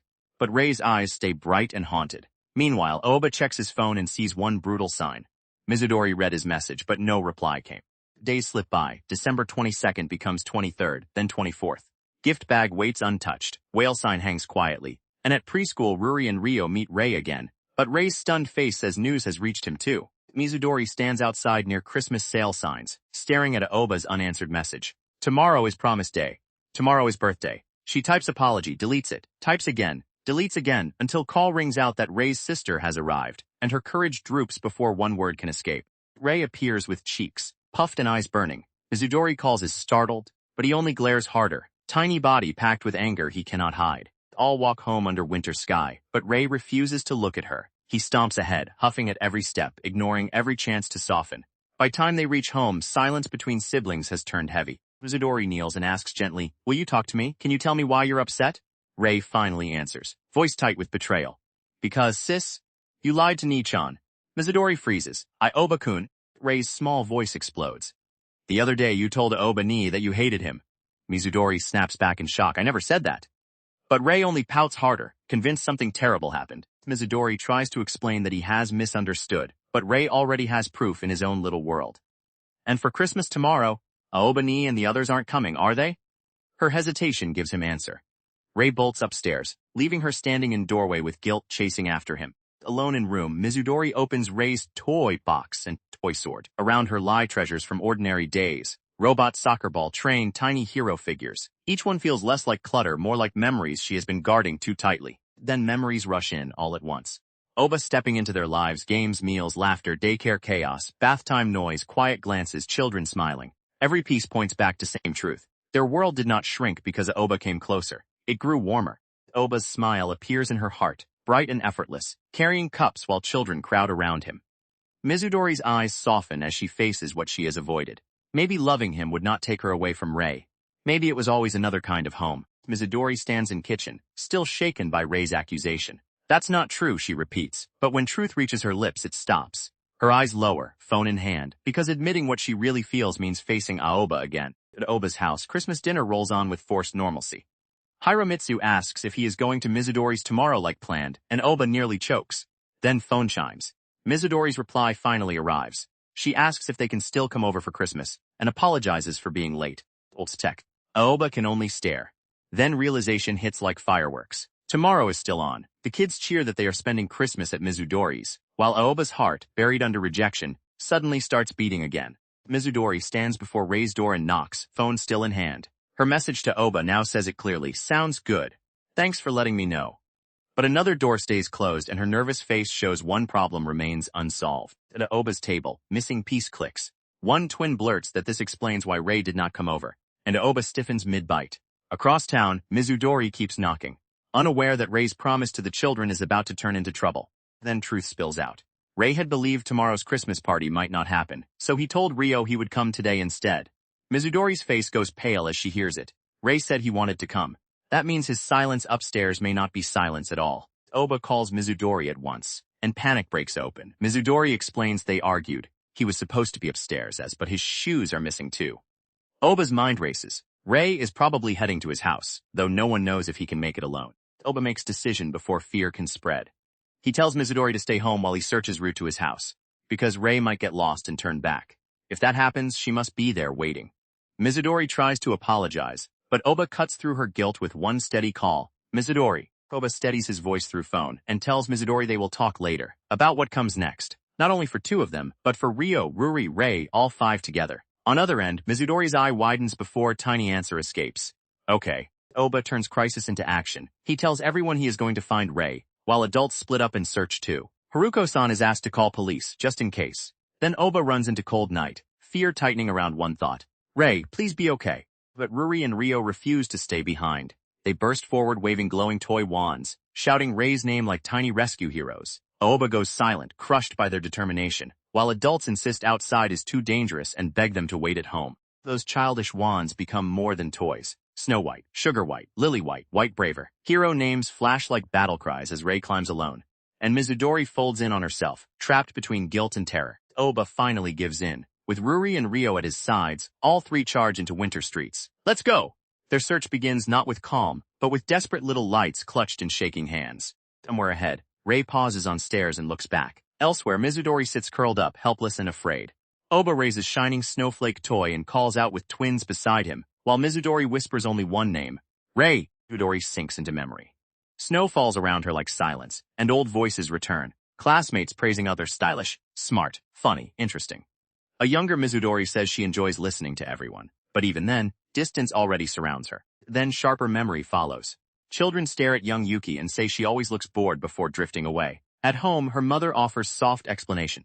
Maybe she takes after her father. Maybe her facial muscles are stiff. But young Yuki only sits there, learning how loneliness can wear a blank face. Mizudori's memory reaches father. Her mother says Yuki is wonderfully unique, just like him, and promises someone will understand her someday. Then warm words settle over young Yuki as she touches her mother's stomach. When Rei is born, she wants to make him smile. That promise turns into pressure. At school, girls corner Mizudori and accuse her of rejecting someone too coldly. They call her harsh, boring, pretty but empty like doll. Mizudori sits there with unreadable face, absorbing every word until silence becomes her shield. Then, Rei enters her life like sunlight through locked door. Young Mizudori comes home and tiny Rei runs straight to her with open arms shouting, "Welcome back." For first time, someone does not need her face to change to know she belongs. Mizudori hugs him close and chooses her answer. As long as Rei keeps smiling, that alone is enough. Later, as hardship grows and her mother apologizes for putting too much on her, that promise becomes heavier, but Mizudori still carries it. Years pass and Mizudori stands beside Rei in quiet routine. She introduces herself at school as Miharu Oba appears in memory. Then scenes flicker by. Home chores, outings, groceries. Her life narrows around responsibility, glowing only where Rei stands. And even Rei's smile begins slipping away. Other fans pass by, children ask their mothers about dinner, and Mizudori can only watch. At home, Rei copies hero moves from TV, then turns away and says he will do them with Rio at school instead. The real wound finally surfaces. Rei asks when their mom is coming back, tears breaking through his little voice. Mizudori freezes, helpless. Later, desperate to understand his favorite hero, she studies Snow White's moves on her phone, trying to become someone who can keep him smiling. Then Oba appears at classroom door, asking if she is free. Mizudori remembers needing to pick up Rei, so she turns him down with one cold line. "Sorry, I'm in a hurry." Behind her back, classmates whisper again, "Too gorgeous, too cold, no longer cool." And just like that, they name her what loneliness already made her, an ice princess. Mizudori's memory sinks deeper into stairwell. She once believed protecting Rei would be enough, that making him smile would give her purpose. But if she cannot even play with him properly, if she cannot give him that simple joy, then question cuts through her. What is she even doing by his side? Old whispers close in again. Yuki-chan always looks so bored, so cold. She's like doll. She's made of ice.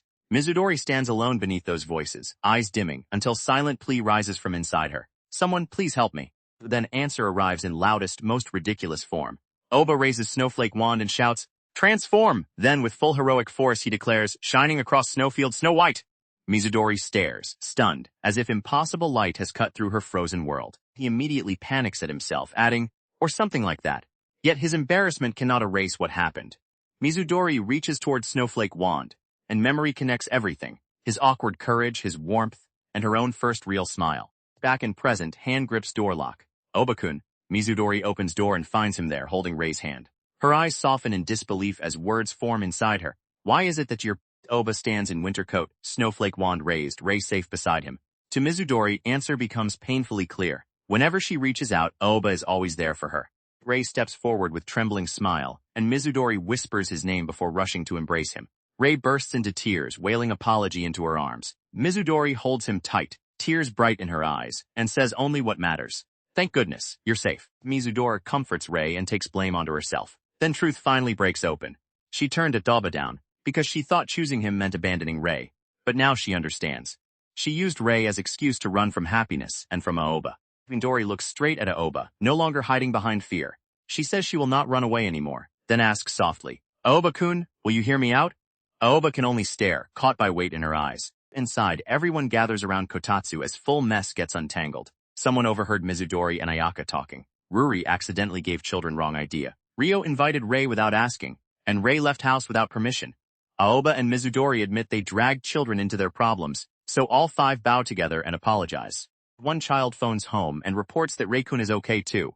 The call shifts to whether everyone will be home soon, whether taxi is coming. But another voice cuts in. Big brother is busy talking right now. And that means children are giving Aoba and Mizudori space. Out by windows. Aoba and Mizudori sit apart in quiet night. Aoba apologizes first, saying her family was supposed to spend Christmas together. And this was not only her problem. He admits everything began because he confessed without thinking things through properly. And Mizudori turns to him with resolve that makes his breath catch. About your confession, would it be okay if I give you my answer again? Aoba freezes. One question, and whole night changes shape. Panic strikes before romance can. Mizudori nervously adds that if Oba's feelings have changed after everything, she would not blame him. Oba explodes, red-faced and desperate. Don't worry, my feelings haven't changed. Then silence drops so hard both of them can only sit there trembling. Mizudori gathers courage by recalling what Yumemiya once told her. When people fall in love, that person becomes all they can think about. Under starry sky, she admits those words sounded wonderful, but also terrifying. Her fear finally takes shape. If she ever fell in love like that, she worried she might neglect Rei. Aoba gently says Mizudori would never do that, but she cannot accept comfort so easily. She knows she was overthinking, yet she could not say for certain it would never happen. Mizudori admits, Rei means everything to her. He is irreplaceable, someone she always wanted to see smiling. And yet before she even understood it herself, her heart had already fallen for Aoba. Because she loved Aoba, fear swallowed her whole. The stronger her feelings grew, the more she worried Rei would be left alone, so she tried to bury everything and stay exactly as she had always been.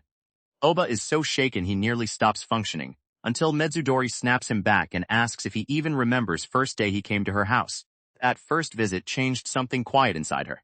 The feelings she once thought were enough only for Rei slowly shifted after meeting Aoba. Now, standing beside him beneath snowy night, she names everyone in her widened world. Rei, Ryo, Ruri, Aoba, and everyone around them. Mizudori faces him with tears shining in her eyes and says what she truly wants now. Not one person smiling alone. All of them, together.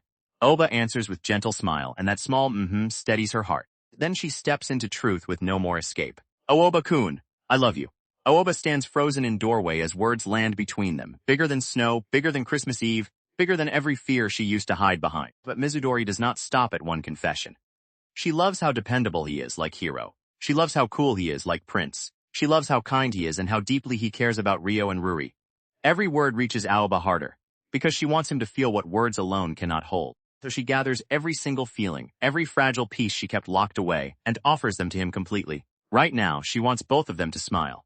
Not someday, not from distance, but here, together. At last, Ice Princess melts into brightest smile. No mask, no cold distance, no running. Mizudori's happiness finally reaches surface, and it is warmer than any small patch of sunlight. Mizudori's voice reaches Aoba at last, clear enough to shake whole winter night. Aoba-kun, I really love you. From balcony distance to close-up smile, her confession lands, and Aoba's quiet smile says he has been waiting for this warmth all along. Aoba answers with tears in his smile.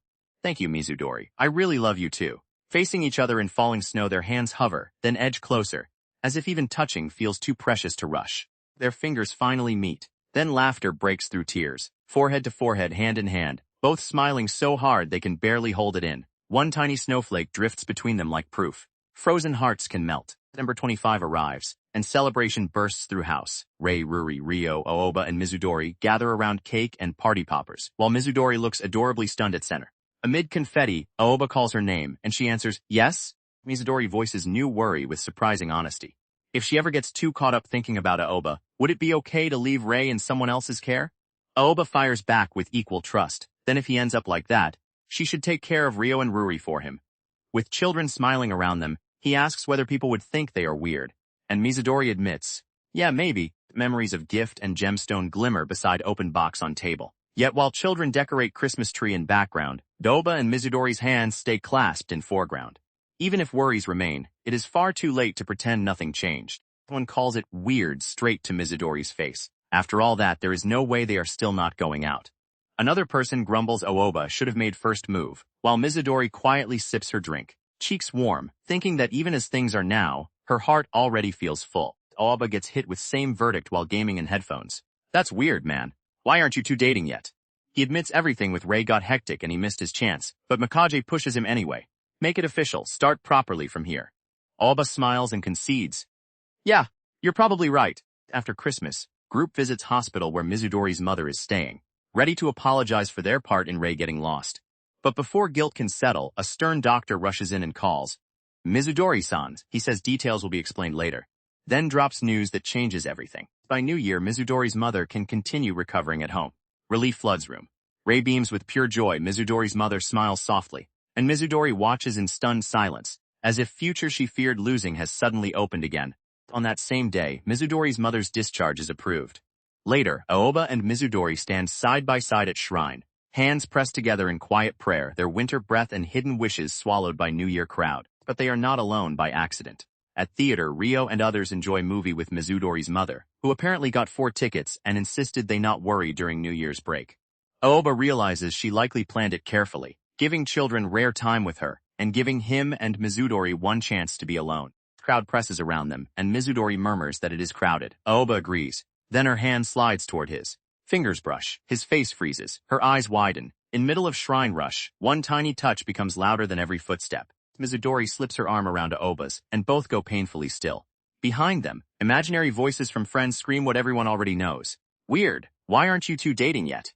Even their backs look guilty. Aoba tries to start, hey, but Mizudori quickly says it is okay, it can wait. They walk into Snowy Park in silence, awkwardness hanging between them until quiet landscape makes both stop and stare. They sit in snow and build 3 little snowmen, faces lined up like tiny family. Then snow starts flying.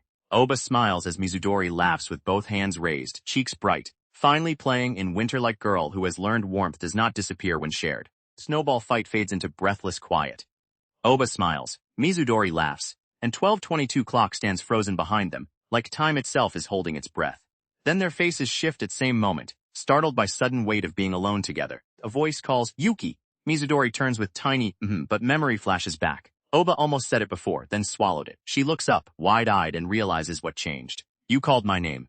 Aoba asks gently. Why is that? Then he stops walking, faces her in snowy footprints, and finally says words everyone has been waiting for. Yuki, will you go out with me? No more almost. No more waiting. Mizudori's eyes soften as Aoba's face brightens with hope. Their hands drift closer again, trembling in cold air, and she answers with shy courage. I will, Miharu-kun. First names become promise.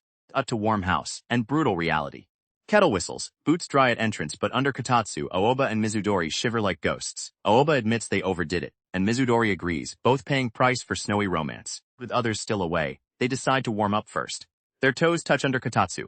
One tiny contact. Electric enough to make apology burst out of Aoba. Even warmth has become dangerous now. Udori gathers herself and asks about dating. Would it be better to keep it secret? Because of their younger siblings, they had already agreed not to make home visits public.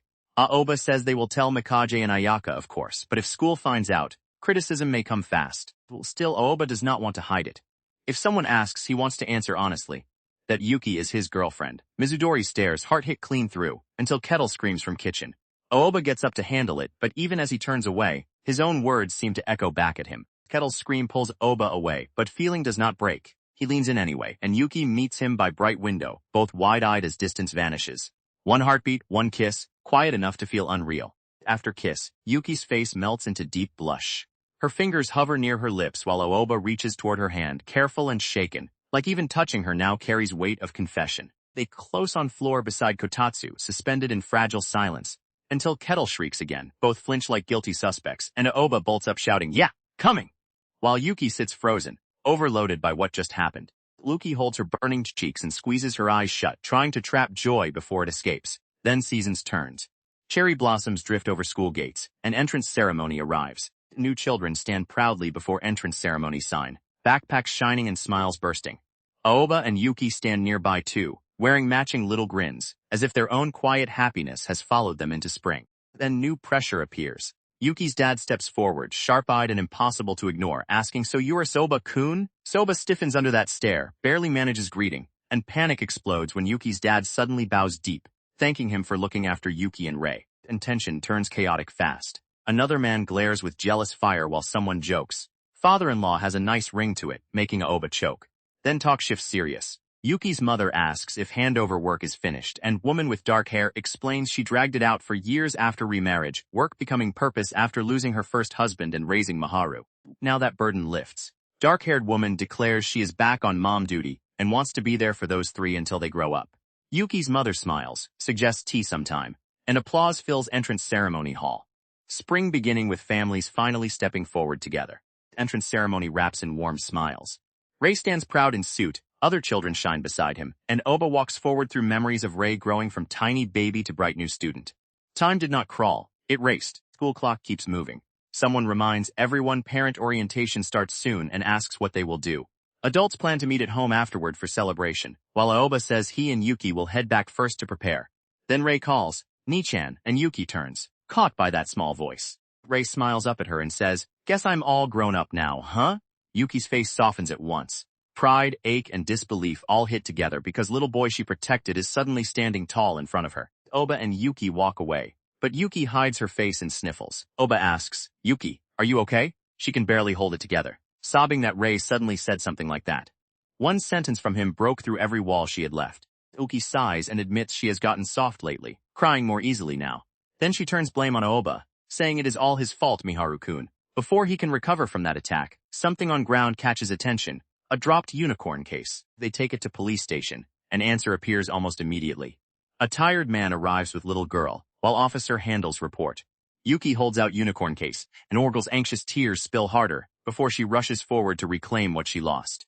Oki kneels and returns case with gentle smile. Girl's tears vanish into huge relief, and Aoba watches from behind with soft expression. One small kindness lands exactly where it needs to, and his heart seems to say it before he does. What a relief. Aoba remembers knowing what it felt like to be alone. That is why he chose life with two younger ones. Then Yuki's hand appears in memory asking, "Will you make me smile?" He chose to take that hand too. Their choice was not always accepted, and they caused worry along the way. But standing together now proves it was never a mistake. Yuki's thoughts settle into certainty. They made right choice, because now she can stand there smiling. At doorway she says she will get changed, but Aoba calls her name with bright, steady voice, pulling her back before moment can end. Aoba reaches out his hand and asks for future, not with grand noise but with vulnerable smile. "From now on too, will you stay by my side and keep smiling?" Yuki goes still, answer gathering quietly inside her. Then Yuki smiles with whole heart and says, "Yes!" Her hand reaches toward his, open and sure as if every cold wall around her has finally melted into light. Peace lasts half-second. Friends and children appear behind them, stunned that they are still there. Someone blurts, "You're still here," while little voices shout, "Big bro" and "Big sis." Their private promise gets ambushed by family chaos. Like storybook closing its circle, tale returns to pure white castle deep in mountains. There lived little firefolk prince and children smiling so brightly that even old loneliness feels far away. And at center of it all stands princess with truly beautiful smile. Yuki's face, once distant and untouchable, now glows with warmth. Proof that ice did not vanish by force, but melted because someone stayed. Chimes echo like final credits of Found Family: Rei Ayaka-san, Mikagi-san, Ruri-san, Ryo-san, and Aoba-kun. Each smile becomes part of same answer. Yuki was never meant to stand alone. Back in classroom, teacher congratulates everyone on enrollment and admits new environment can be scary. But when things get tough, he says, "Do not forget to smile. That smile will surely give strength and become bridge bringing people closer together." Memory opens on Yuki at school, quiet and unreachable while classmates whisper she looks like a model. But inside, pressure piles up fast. After school, she must pick up Ray, bring clothes to hospital for her mom, and somehow handle it all alone while that advice echoes. When things get tough, do not forget to smile. Luki shuts down worry and tells herself to focus on Ray. Then small boy appears in school hallway, tapping after her with backpack bouncing. She freezes. A child at school? Before she can understand, he notices another student and bolts. Oki spots Oba crouching to speak with boy and recognition hits. That is Oba-san from her class. She watches, confused and tense, wondering what they could be talking about, until boy climbs onto Oba's shoulders like it is most natural thing in world. Oba carries boy towards staff room, earns thanks from teacher, and even gets handed lunch with bright shout of "Papa." Chaos follows behind him while Yuki hovers in background, silently stunned by how easily he handles children. Oba turns to child gently and asks if he is new, then gives his name. "My name's Oba." Boy's face lights up like sunrise and he shouts thanks, calling him Oba-kun. That smile hits Yuki hard, and memory links it to another little boy's grin. Oki walks away, telling herself to focus on what she needs to do. But thought keeps circling back. Will she ever get chance to talk to him? Not Aoba-san. The name shining in her mind changes. Aoba-kun. Back in present, Aoba hears Aoba-kun again, and turns, startled by old nickname. He blushes and asks why she suddenly started calling him that again, saying it caught him off guard. Uki admits she had dream about past. Aoba remembers feeling happy when he realized she was only one who called him by his given name, while Yuki says she copied person who used to call him that. Then truth settles softer than apology. Maybe that memory stayed because what happened back then felt so much like Miharu-kun. Years move forward, and Ray is no longer a little kid clinging to family. He's school star now. Girls wave goodbye, calling see you later Mizudori-kun, while Rio teases him for being popular. Ray keeps walking, but crowd around him already proves life changed. Rio panics because Ruri went ahead without them, convinced she is avoiding him. Ray sees truth instantly. They are obviously into each other. But at bookstore, Ruri reveals her reason. Whenever she gets close to Ray at school, other girls make fuss, so for peaceful school life, she has decided to keep distance. Bookstore worker Ayaka praises Ruri's maturity, then asks dangerous question. Can she really wait until graduation? Ruri insists they have known each other since preschool, so another 3 years is nothing. But when Ayaka mentions Aoba managed to get together with Yuki, Ruri's confidence starts to crack. Magazine cover flashes with idol-like girl, and life beyond family keeps blooming. Someone says they are heading to older brother and sister's place after this, while Reply sends greetings to Yuki and everyone. Around them, familiar faces keep growing into their own worlds. Snapshots pass like treasured album pages. Bright performer smiling on stage, adult getting massage, children being read to, workers and friends carrying on. Then Ray, Rio and Rui lean in together with soft smiles, no longer small, but still tied to same warmth. At home, everyone gathers around baby crib. A sleeping infant lies bundled in bare pajamas while family crowds close, whispering that uncle and auntie are here. Someone hates being called that, but curiosity wins as tiny hands begin to stir. Luki leans over with tender smile and says, "Good morning." Everyone watches, breath held, waiting for baby's first response to this room full of love. Baby's face fills world with huge, fearless smile. Tiny hand lifts and one bright sound breaks through. No grand speech needed. New sunlight has arrived. Final picture bursts with every childlike grin at once. Aoba, Yuki, and younger faces crowd together, laughing so wide word itself stretches across them. Meltang! After all cold silence, all loneliness, all small patches of sunlight, answer arrives plain and shining. They smiled.